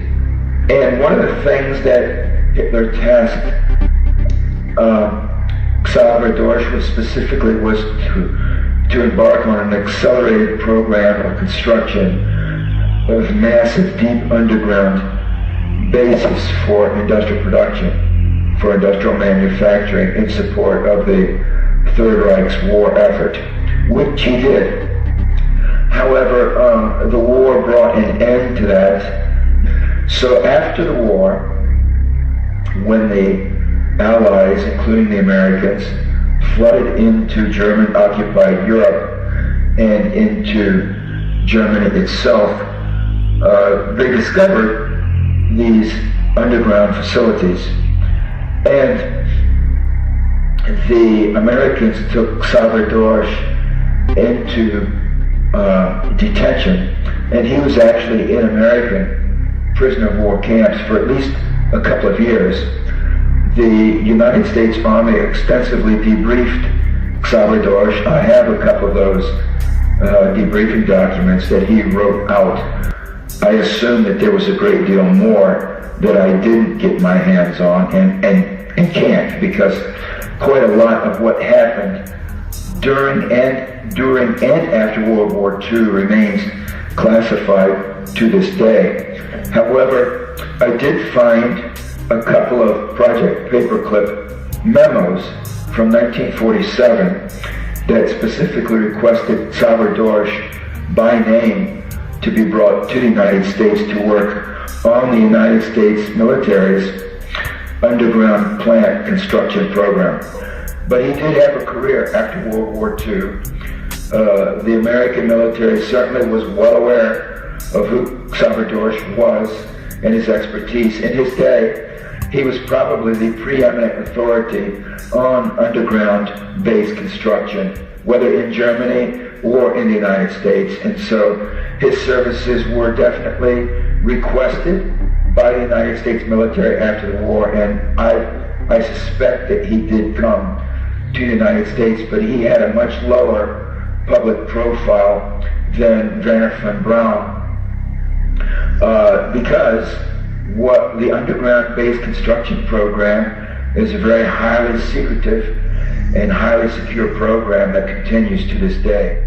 After the war, the United States military embarked on an almost frantic program of deep underground military construction, which continues to this day, and actually my research indicates it continues undersea as well, with underwater bases and tunnels. Lloyd Dulce, the Deputy Director of Engineering and Construction for the United States Army Corps of Engineers, gave a talk at a civil engineering excavation conference at MIT in 1987, where he very plainly spoke about the program of underground construction that the United States military embarked on at the close of World War II. They've never stopped.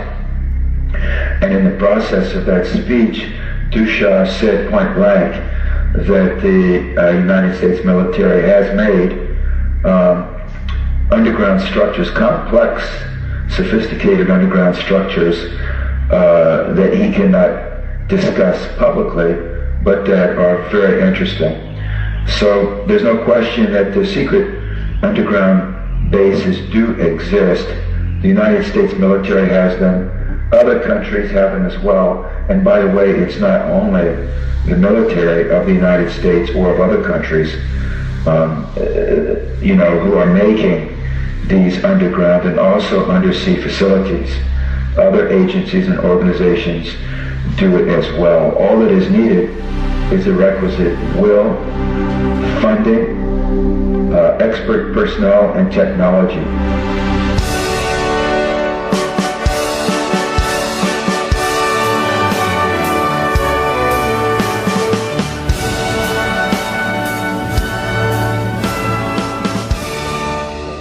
Laboratory. On the southwest part of the Archuleta Mesa, we built an underground facility, a better part of 3 cubic miles hollowed out underground. Then to the southwest of that, we were in the process of the early stages of building. We drilled 4 large tunnel-like holes. It is possible to create an underground or an undersea base virtually anywhere on planet Earth.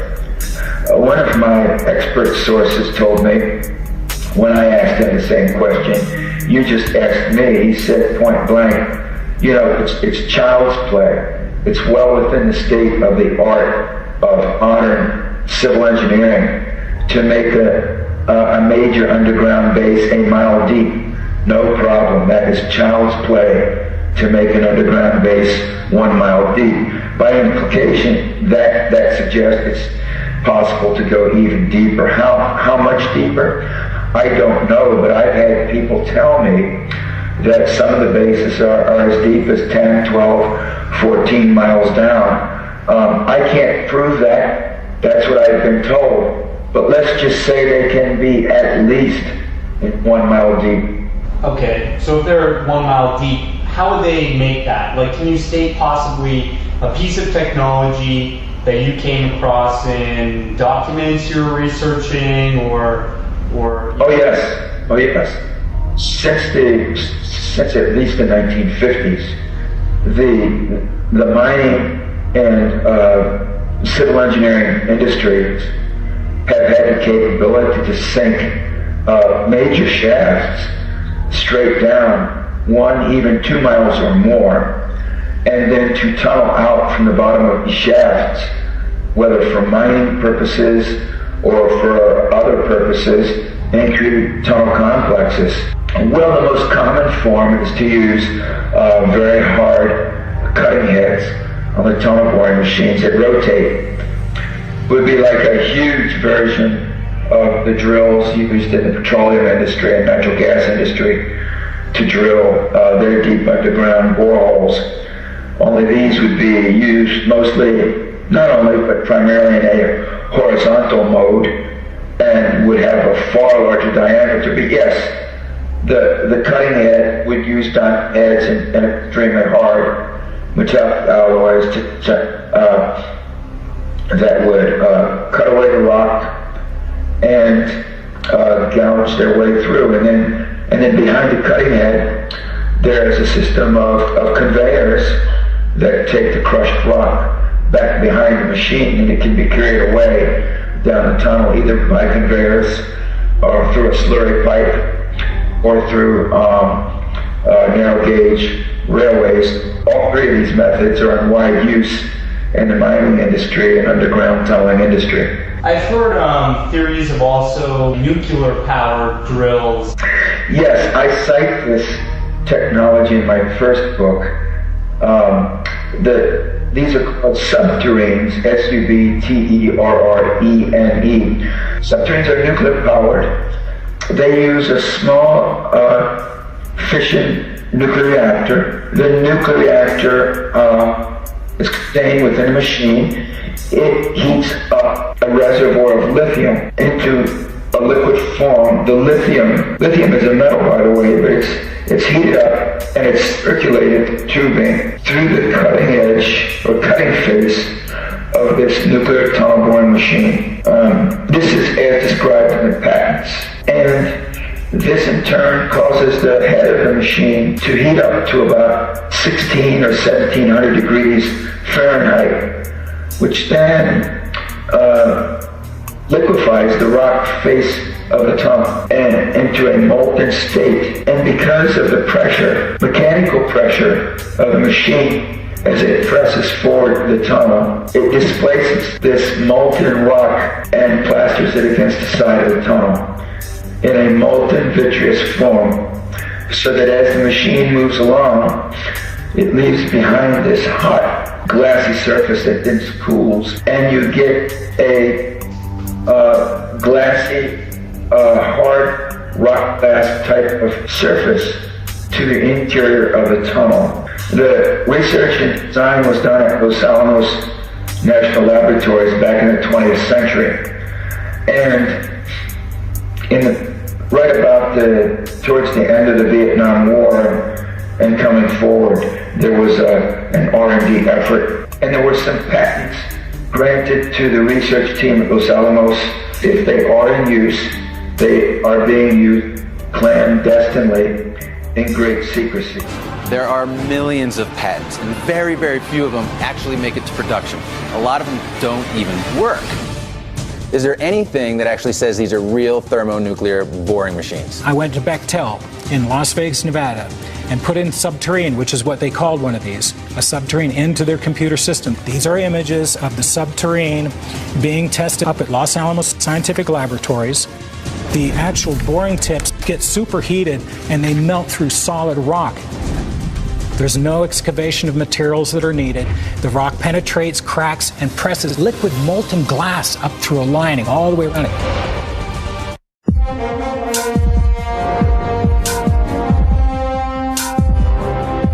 Deep underground military bases. Could there be such a thing? And Phil Schneider, who could believe such testimony? Maybe, in order to understand these extraordinary claims, we must first know who Phil Schneider was. Well, it looks like Philip grew up in a Navy Armed Force family, because he was all over places with his dad. So one of the places they went to was Washington, D.C. So let's see, while he was young, I think they also went to London. London, England? What years would that be? It was in the early 50s, 1950s. And one of the letters that Oscar wrote about the autopsy of the Philadelphia experiment crew member was actually done while he was in London.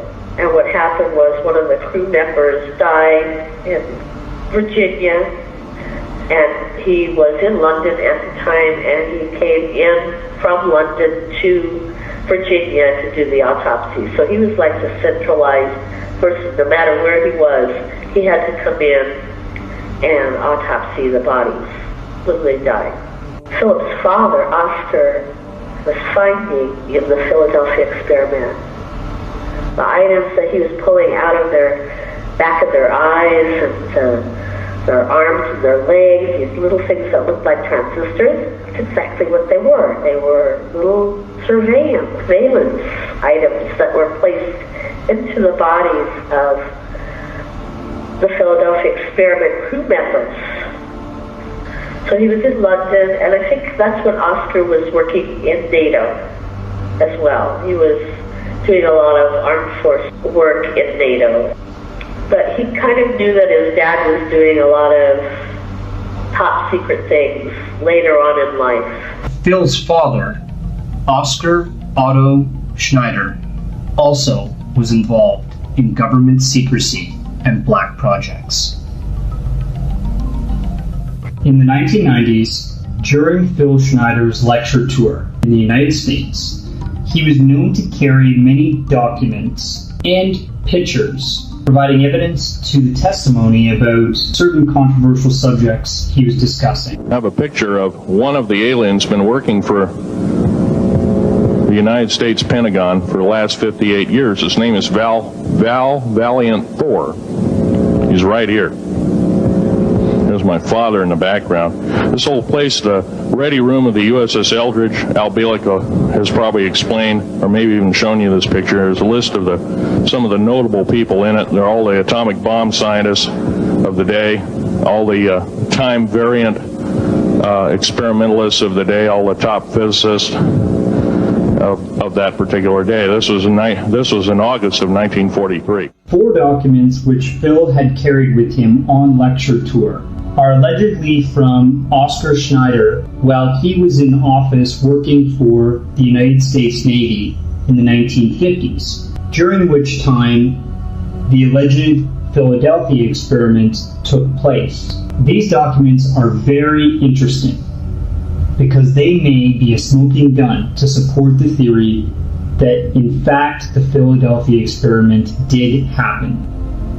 The first document, which you've already seen, details an autopsy report on one of the crew members from the Philadelphia experiment, that is the USS Eldridge.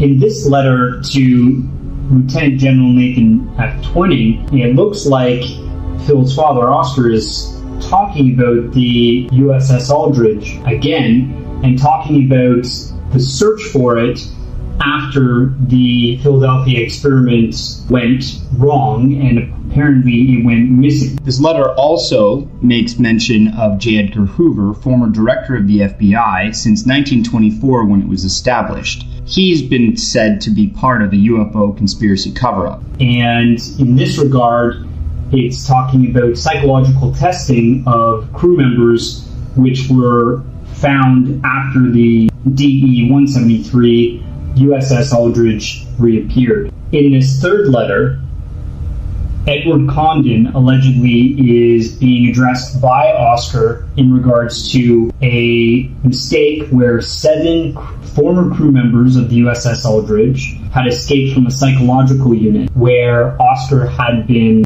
testing them. Now, what's also interesting in this letter is that J. Edgar Hoover has apparently made this whole incident a 1A prime directive classification, which must mean something in regards to top secret. He also talks about Nikola Tesla's spatial analyzer.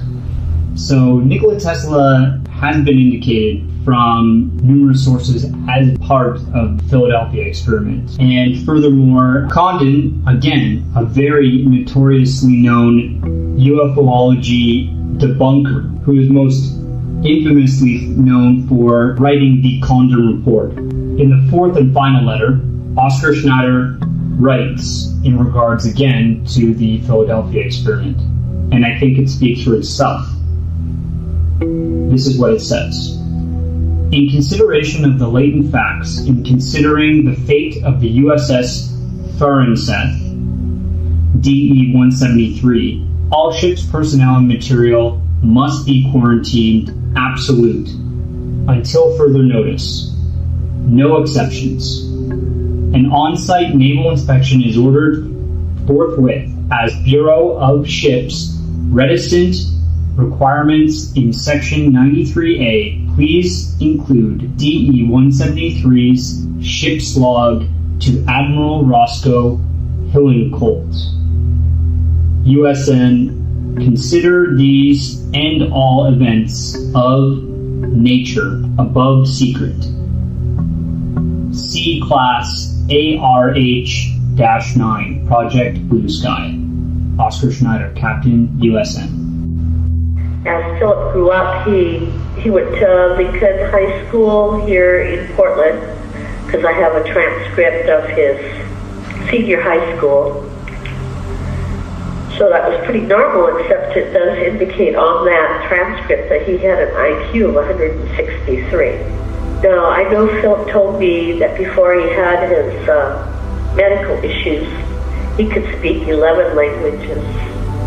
And I believe that, because he would suddenly, in the middle of the night, sleeping together, he would suddenly start rattling off different languages. And I'm familiar with different languages only because I work with a diverse group at my office for the state of Oregon, where a lot of my coworkers have come from other nations.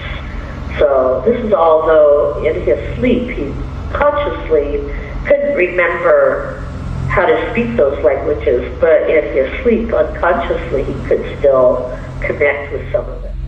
There have been 4 years at Duke University.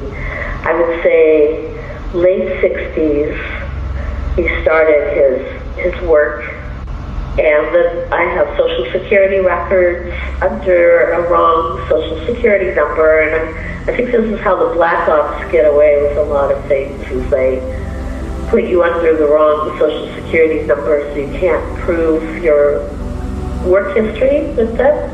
But I can prove that under the wrong Social Security number, he worked for Morrison Knudsen, which is a contractor, it's a civilian contractor that works for the Army or Navy. And not unlike what's happening in Iraq today, you hear about all these contractors doing work out there, and then some of them were captured and killed or tortured. That's exactly what was happening back during the Vietnam War. Then he did Dulce, New Mexico, where he was shot in the chest. Then he had to recover. He did some work in Trojan Nuclear after that. By the early 1980s, he was applying for SSI. So I know by the early 1980s, his career is done. He's so injured that he could not do any more work, and his memory is like totally lost as to what he did before. It wasn't until after we got married and he got good medical care and it stopped taking the medications he was taking when I first met him that he started to remember all of the things that are now on the internet. Well, I kind of knew about Philip. I mean, I had met him through the Oregon Agate and Mineral Society in Portland, Oregon. And I had been a past president of the society. We had about 500 members. So, you know, it's a large group of people who came together every other week to study rocks and minerals. And what year was this? 1985. I was at the Oregon Agate and Mineral Society meeting. And Philip came in and he was on crutches and he had his leg bandaged from top to bottom, hobbling in, and he sat down next to me and we got to talking, and I told him about how I wanted to go on this vacation, and he offered to watch my my dog while I was gone on my vacation, and I thought that was so nice of him. So I drove him home. He lived way far away from the meeting place. He lived in downtown Portland. And when we came into his apartment, he had this big chalkboard, a big giant one, and it had a drawing of what looked like a little space shuttle or something, and a big dotted line that went and connected with it. And there were a whole bunch of formulas. I mean, like, he was way into whatever it was he was looking at. And I asked him about it. He said that was the Challenger. which had just exploded. And he was telling me how a cosmosphere had shot it down. But he really started to introduce me to the black ops, to the world that's different than what we know. Hello, Marie. Want a squirt?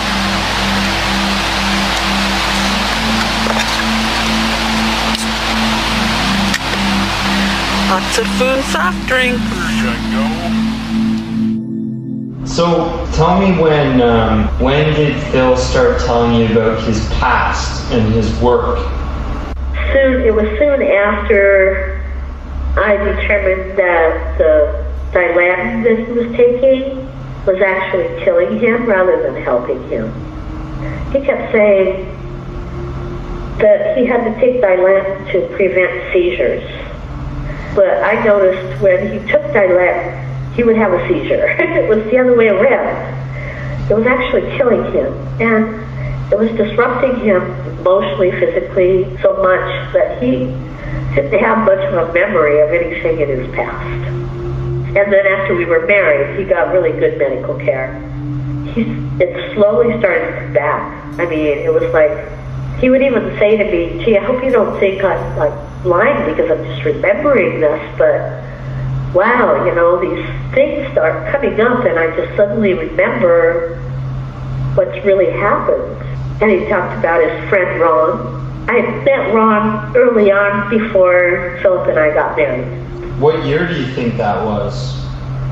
I would say 2 years before he was murdered, so we're talking 94. I know he was out on the lecture tour by then. But that's really when it started. When Oscar died, it might have been 94. Philip went down into his basement, found the file cabinet full of stuff that was just unbelievable.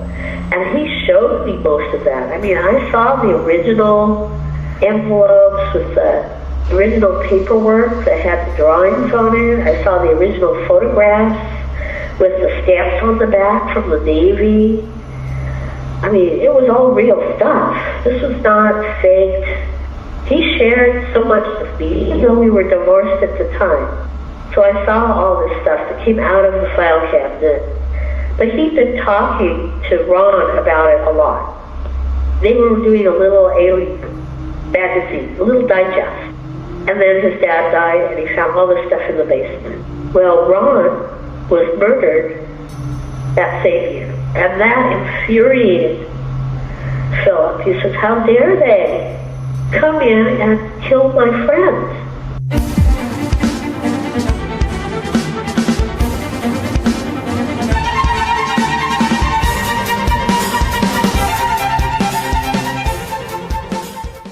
Knutson or any of these other big companies have anything to do with the construction of these underground facilities? I spent years going through reams of technical documentation from the military-industrial complex.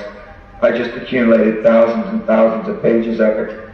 And Morrison Knutson is one of those that would pop up in the bibliographies, along with companies like Parsons, Brinkerhoff, Clay and Douglas, Hewitt, Black and Fetch.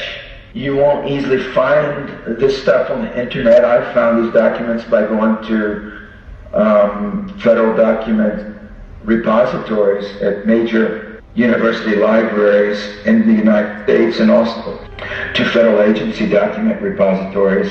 Of course, you have two military agencies, the Army Corps of Engineers, which is definitely involved in constructing underground bases and tunnels. It has been for more than half a century. You also have the U.S. Navy Seabees, who also work in underground and undersea construction. Those would be the lead military agencies, but there are large corporations that are involved. The Bechtel Corporation is one. Then you have the tunnel boring machine companies such as the Robbins Company in Yelm, Washington, the Lovac tunnel boring machine. A number of these companies, which for decades have worked very closely with not only the United States military agencies, but also other agencies in construction of underground facilities and tunnels, and also, well, highly trained engineers, funding. They provide facilities, construction facilities and administrative facilities, not only in the United States, but in the case of these larger companies all around the world. And you have to understand that the American government and the American military agencies and also other organizations that the American government, whether on the civil side or the military side, interface with, have a global reach. They have a global scope of operations. So when they embark on any major project, including the construction of undersea and or underground bases, tunnels, and facilities of any kind, they need to work with other agencies and corporations that are able to operate internationally. From a logistical standpoint, they have the capability to move machinery, personnel, and money around the world. When you're involved in a large project, you may need to move hundreds of millions or even billions of dollars of funding around the world, from country to country, from city to city, to subsidiaries, in between various government agencies. So you need to have a sophisticated accounting operation, for one thing. You need to be able to move personnel around. So you need to have a company that's able to get visas and work permits and find housing and transportation and medical care and on for a workforce. And you also need to be able to move machinery around, ships, tunnel boring machines, the materials that you'll need, stainless steel, structural steel, concrete. These are massive undertakings, and to do that you need to have large organizations with a bureaucratic and administrative structure that's capable of supporting projects like this. So that's why you have these large corporations involved. With these corporations, it's like a shell game, and it's harder and harder to find out who is working for whom and what they're doing and under what conditions. The so-called Morrison Knudsen is now owned by something called URS as of 4 years ago, 2007. So you see that when I say I'm not sure Morrison Knudsen exists per se anymore, it's been enveloped. It makes it hard to follow what they're doing and to follow the money and the contracts, because the names in the corporate alliances are constantly changing in a state of flux at a very high level. Could you also maybe lend to the audience some examples of real underground facilities? The most famous one would be under Cheyenne Mountain in Colorado, which used to be the NORAD headquarters. Now it's a backup NORAD base. NORAD has moved, I believe, to Peterson Air Force Base in Colorado, not far away. But that would be the most famous one. I guess it's appeared in many movies. It is large, it is sophisticated, it is deep. Then you also have the famous FEMA underground base beneath Mount Weather in Northern Virginia. It's run by FEMA, the Federal Emergency Management Agency. It's also quite deep, sophisticated, large. It amounts to an actual small town, deep underground. There are others. There's so-called Site R complex that is the Pentagon's alternate command center, which is underground on the border between Maryland and Pennsylvania. And then, of course, you have the well-known Area 51 facility, there's been quite a lot of underground tunneling excavation done there. Many people have spoken about facilities out there. And then there are other ones that are perhaps less well known. The NSA in Laurel, Maryland. Of course, NSA is the National Security Agency. Has a very large, deep, sophisticated facility beneath its base, which is at Fort Meade. Fort Meade is an armed facility, but the NSA is actually the major activity there. And there are just literal acres, multiple acres of supercomputers beneath Fort Meade that go down and down and down, level after level. I've been told 20 levels, maybe more. And then Los Alamos National Lab in northern New Mexico. Then you have Camp David in Maryland. Many people are familiar with Camp David as the United States presidential retreat where presidents often helicopter to for rest and relaxation. But less commonly known is that there is a massive underground facility that spreads out for miles. Another underground facility is beneath Washington, D.C. There are miles of tunnels beneath Washington, D.C. of many kinds, and including beneath the White House. There's a vast, deep underground facility beneath the White House. It's been there for at least since the 1960s. It's very deep, multiple levels, and stretches out a long ways. I spoke to one person who was in it back in the 1960s. And the part she was in, she entered a corridor that was 17 levels beneath the White House. Could you name like a underground military base that the United States has built in another country? Well, for example, in the run-up to the first war against Iraq, Bechtel built 3 deeply buried, sophisticated underground facilities in Saudi Arabia. They were used during the war, the first war. Stormy Norman Schwarzkopf, who was the American military commander, spent most of that war underground in Saudi Arabia. Switzerland, the Swiss Alps are just tunneled out. I've heard them described as being excavated like Swiss cheese, as full of holes as Swiss cheese. And the Chinese, it has come to light that the Chinese have constructed something like 3,000 miles of underground tunnels to house their nuclear arsenal. And the Chinese have also, on Hainan Island, which is off the southern Chinese coast, constructed a vast underground naval base that accommodates ocean-going military vessels, both surface vessels and also submarine. The Chinese bring submarines from the China Sea into this underground base on shore, and they bring the submarines in underwater through massive underwater tunnels. I've read that there are 11 of these tunnels. So there's some examples. This is not restricted to the United States, of course. What's the point? Well, what's the benefit of building all of these bases in and around the world?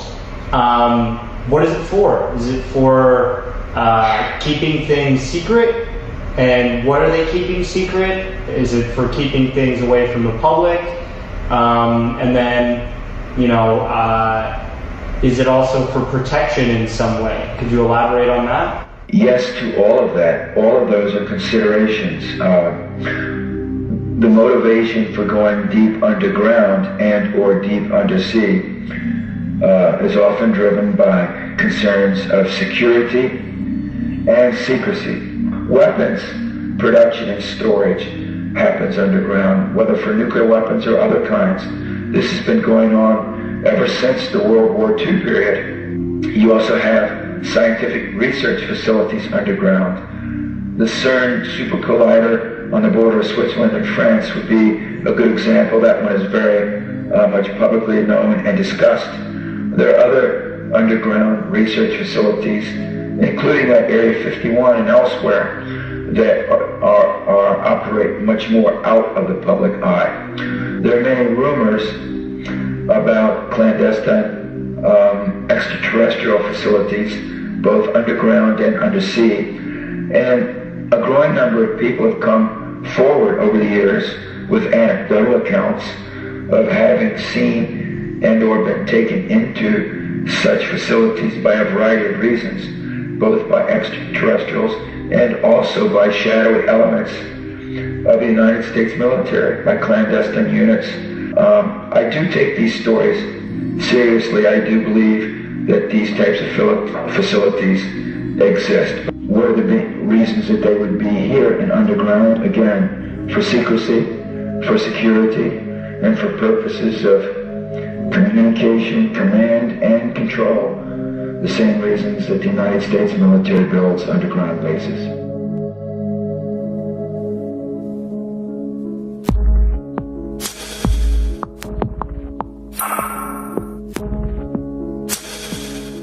It has absorbed ufology.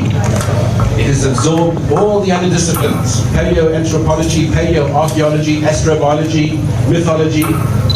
Everything is coming under the umbrella of exopolitics, because in the old style ufology, the government would interfere with the physical evidence. You take the evidence to the government lab, say, I have a bit of material from a craft, and they would confiscate it, and they say it never existed. But with exopolitics, we are able to have a platform where qualitative measures are acceptable. We use them just the same way as with your legal system. If you have a murder and there's no body, you can still get convicted based on the witness testimony. And I would say that's the essence of exopolitics. Am I speaking too fast? No. Okay, just tell me. Richard Seiler has investigated these deep underground bases. Some of them are actually carved into the side of underground mountains under the sea. Quite a few abductees, quite a few military abductions that I've investigated in my labs spoken of these deep underground bases where humans with their supposedly their back-engineered technology. In some cases, extraterrestrials that they witnessed in joint human ET technology transfer programs, which might involve to some extent mind control techniques. Certainly they've given the secret government certain technologies in exchange for certain privileges perhaps on the planet. We don't really know the exact details of these agreements. Phil Schneider was definitely there. He was one of the engineers that was responsible for creating these underground bases. And I don't have any reason to doubt that at some point he actually tunneled into perhaps a section of the base where he shouldn't have, where there were off-worlders. And of course, when you have somebody from the outside coming into direct contact with these beings under the ground who have their own hierarchies, it leads to some sort of conflict. Now, I have no doubt that some kind of shootout took place. I mean, we know Phil Schneider has actually showed me severe wounds, cuts down his chest, down his stomach, his hands. So he definitely had some sort of altercation with extraterrestrials, these bases. These, as I've said in the presentation, these beings are, to some extent, some of them are indigenous, some are not indigenous. They manipulated the financial system, and just simply by empowering the elites, empowering the military through technology, they can literally do what they like, whether the military agrees or not. And this is obviously the case that human politics are spurred on by extraterrestrial interference, and we know that's where they prefer to be, underground. Okay, so further to that question, how does a truth embargo on ETs affect global consciousness, reality as we know it, and the evolution of man? Well, the truth embargo, first of all, anything that limits your consciousness or your intelligence is going to keep you pretty much in the same place. Very little evolution. What we're actually suffering from is not only technical evolution, but a lack of spiritual evolution, which is caused by the same truth embargo. So the whole point it's got the truth embargo is that you are not meant to know that there are higher life forms. You're not meant to know that there are alternatives to energy. You're not meant to know that there are 101 other methods of doing many things that we take for granted on this planet. And as long as you're kept in the dark, you're not aware of these other technologies, you will continue to benefit from pockets of the elites who expect you to go out and spend your money on oil and fuel and pay through the nose. Everything you do on this planet, you buy an orange, that orange is going to be cultivated, it takes energy, it's got to be picked, it takes energy, it's got to be tracked, it takes energy, it's got to be shipped, it takes energy. When you get it, you take it home, it takes energy. So everything is revolving around oil. They don't want you to know that oil is not necessary. It's a multi-zillion, quadrillion industry. And they kill for it. Because we are not aware of 99.9% of our reality. We're only aware, as I said to you in my talk about the politics of ontology, as Dr. John Mack said, the ardent psychiatrist. Our reality is determined by a handful of people using those pillars of the worldview I explained to you as the education system, financial system, the military-industrial complex, the intelligence operatives, etc. They are determining what's true, what's not true, what's real, what's not real. They make the press, who totally failed us, it's not a pillar of the worldview, ridicule the subject. And yet, we know it's totally true. We've seen at this conference, everybody is like most of the people that see UFOs themselves.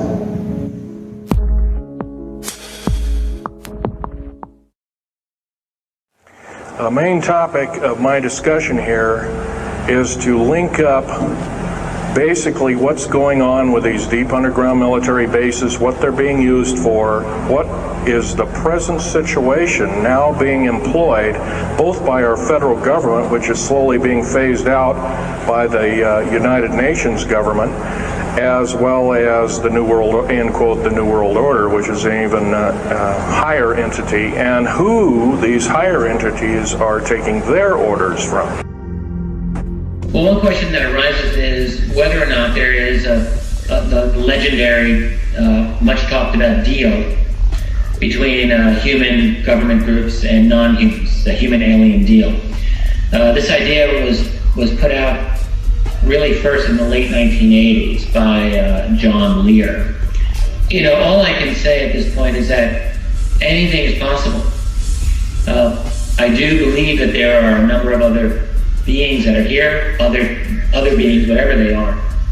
There were rumors going right back to the 1950s about, for example, President Eisenhower supposedly meeting with non-humans. These rumors came out almost immediately after the fact in 1954. There had been a number of individuals who have claimed to have been present or who have been at Edwards Air Force Base in California, where Eisenhower supposedly met with ETs back in 1954. Crazy as it sounds, I think it's possible. So if that is possible, is it then possible that such a deal went wrong? For example, what would the deal have included? It could have included we humans getting certain technologies and knowledge from them in exchange for them having the ability to do certain things in our society without us giving them acid for it. For them having a permanent base somewhere, maybe in Nevada. For them, every now and then, taking a human being to examine them, but then returning them. This is the claim of the human-alien deal. And the claim, furthermore, is that we learned during the 70s and 80s that they were not abiding by their agreement. That they were taking humans, not telling us, not telling the human government, and so forth. None of this, I have any idea if this is true or not. I have no idea. I try to deal with facts, I try to deal with confirmed data. This is not confirmed. You gotta keep it open. What I would say is that it would very much be in the interest of a visiting race to make a deal with the US government. Why not? Sure, they might be able to wipe us out if they felt like it, but maybe that's too much of a hassle for them. Maybe it's just a lot easier to deal with the local governing power. And so it would make sense to make an arrangement with the local strongman, which would be the U.S. military and U.S. government. And if you really want to get, subterranean here, so to speak, there would be a lot of benefit from a visiting race of extraterrestrials to exploit Earth and humanity to the max. A lot of folks in this field believe that any visiting ET race would, by their nature, be peaceful and nonviolent. I never agreed with this. I don't understand at all why, just because you have better technology, then that means you're nicer. You can be just as exploitative. Look at human history. We've got great technology these days. It doesn't mean we're any less exploitative than people were 5,000 years ago. Where would they be?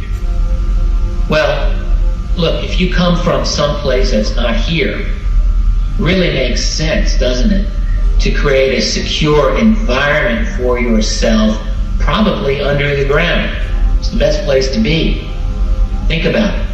If you evolved in an environment that's different from Earth, we humans, we belong here.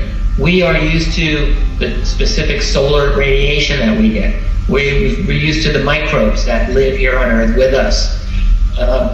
The specific, all the features of planet Earth are suitable for human beings. They may not be as suitable for some other type of species that didn't come from here.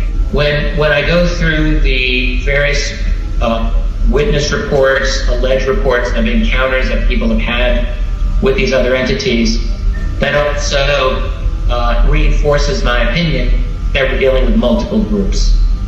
So at this point in the game, my working assumption is that humanity right now is interacting really on a covert basis with multiple highly intelligent non-human groups that are here. And they're here for purposes that might very well be quite varied. It's not necessarily the case that they all have one agenda. Now, some of these groups, some of these entities, according to, again, witness accounts, are like the prototypical Greys, that is the short, humanoid, large black eyes, big head, spindly arms, and so on. Another type of non-human that's been discussed are reptoid types, that is, large, kind of intimidating reptilian creatures. Yet another type that's been reported are what we might call a mantid or insectoid type creatures. All of this is bizarre, and you might ask yourself, well, what's going on? But yet these reports are consistent across many, many years and many different types of people, some who are utterly ignorant of the lore or of the literature about this, and they still report these sane, ordinary people. So that gives me pause. That makes me really wonder if these reports are consistent with some of the more ancient myths that people have reported back in earlier times. There's a number of you ladies present, so I won't gore you out, but Al has seen some of the wounds, and there's a few other people that have been to a few of my other lectures, and they can attest that I have been shot. I've been run off the road. I've been pushed off the road. I've been mostly shot at. 11 of my best friends in the last 22 years have been murdered. 8 of them called suicide. I finally got wind of one of them. Portland police is now involved in one of them. Murder by suicide, I call it. My friend Ronald Lee Rummel was an Air Force officer. He's a Silver Star winner. There's a good chance that when I fly back to Vegas, I have to drive home. I left my car down in Vegas. I have to drive home alone. I'm scared to hell.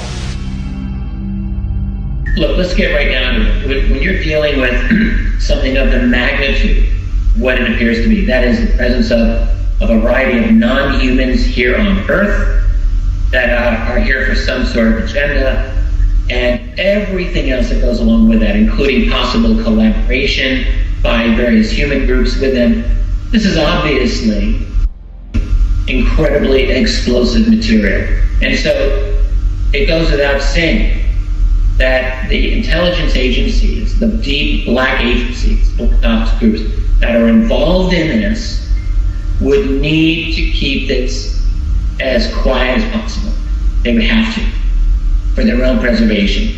So in other words, secret becomes the ultimate goal for this, and that means secrecy, in theory, forever. Forever. Secrecy forever. Which means, furthermore, that, if there are leaks that are going to come out about this, you have to find a way to disable those leaks. Either by disabling the information or the individual behind it. It doesn't have to be by killing them. It could mean by ruining their reputation, by discrediting them in one way or another. That's just as good. But that, there's the ultimate way to silence someone, and that's by snuffing their life out. Certainly, one thing that we know in the last 60, 70 years is that assassination techniques have become very, very sophisticated. Very sophisticated. The art of suiciding someone, that is, killing them, making it be a suicide. This is widespread. It's been widespread for many years. During the days of the Cold War, the KGB was very good at this. But guess what? So was the CIA. We have many cases of this happening. To this day, you're not going to get the CIA to admit it, but we know that this happened. It happened in the case of a fellow named Frank Olson in the early 1950s, who had been a biological warfare expert, who was given LSD without knowledge by a CIA friend. Well, Olson had a very bad trip. Long story short, he was taken to a large hotel in New York City, the 10th floor, and was thrown out the window. It made it seem like a suicide. It was no suicide. Olson was killed because he'd become a security risk. This is an old game. So back to our scenario here of multiple non-human groups with possible human-alien interaction going on. This is a secret that has to be kept from their point of view. And anyone who threatens that secrecy has got to be handled, whether by discrediting that person or failing all else by killing them.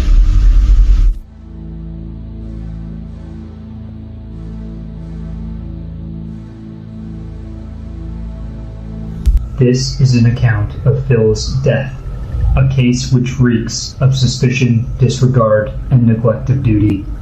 The first official police report identifies Phil's cause of death to be of natural causes. On January 17, 1996, Deputy Officer McClelland is alerted by a suspicious apartment manager that he has not seen Phil for weeks. Officer McClelland finds Phil's body on the floor beside his bed, with his face in the seat of the wheelchair. Medical examiner Mr. Coleman will not respond to the crime scene.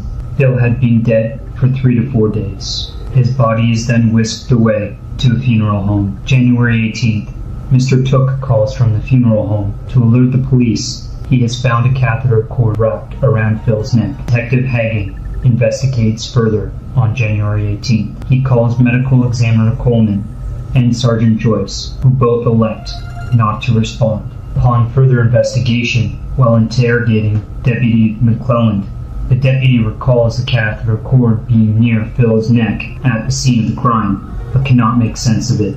It is explained in the report that the only person that could be around Phil during those days was a woman from the Oregon Senior and Disabled Services. Other things found inside the apartment include 7 pill medications and 1 liquid cough syrup.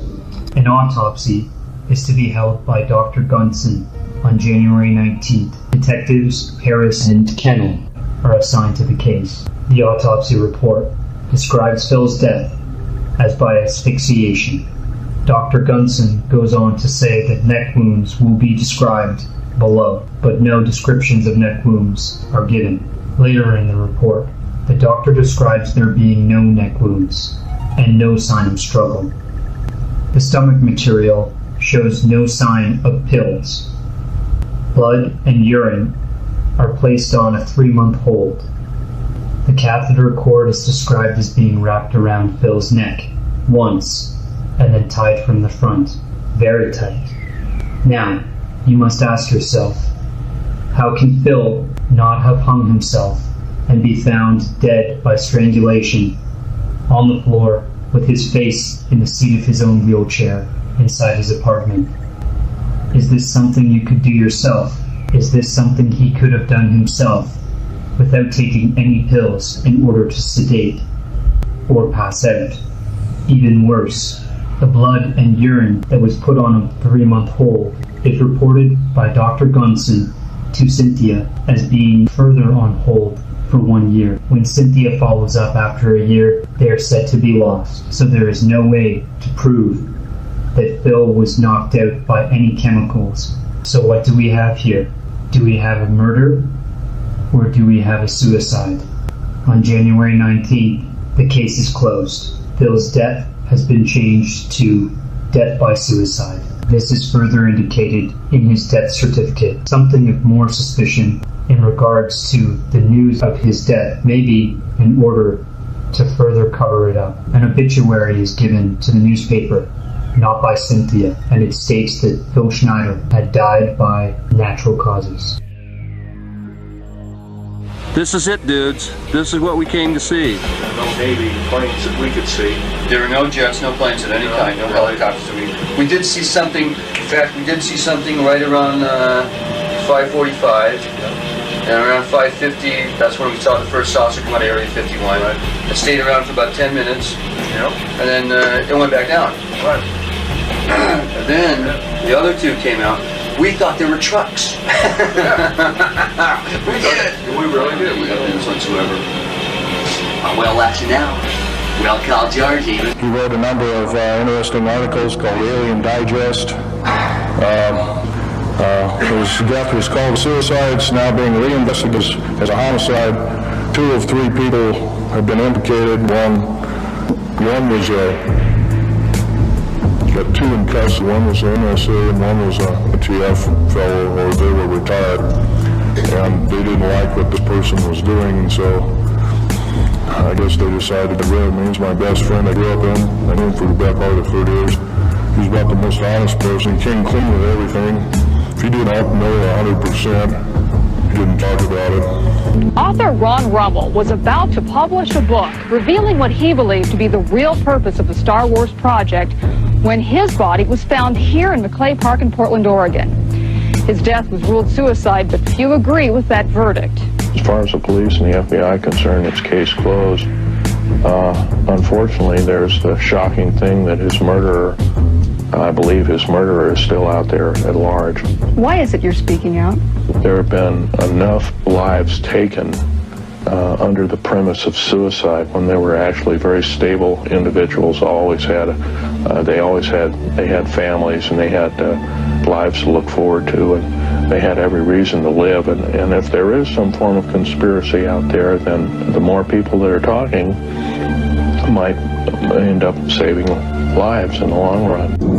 Probably the reason I got shot to pieces and 11 attempts on my life is I am a direct threat to the entire system. The New World Order, the alien agenda is one and the same. It's world takeover and the decimation of the population of this planet.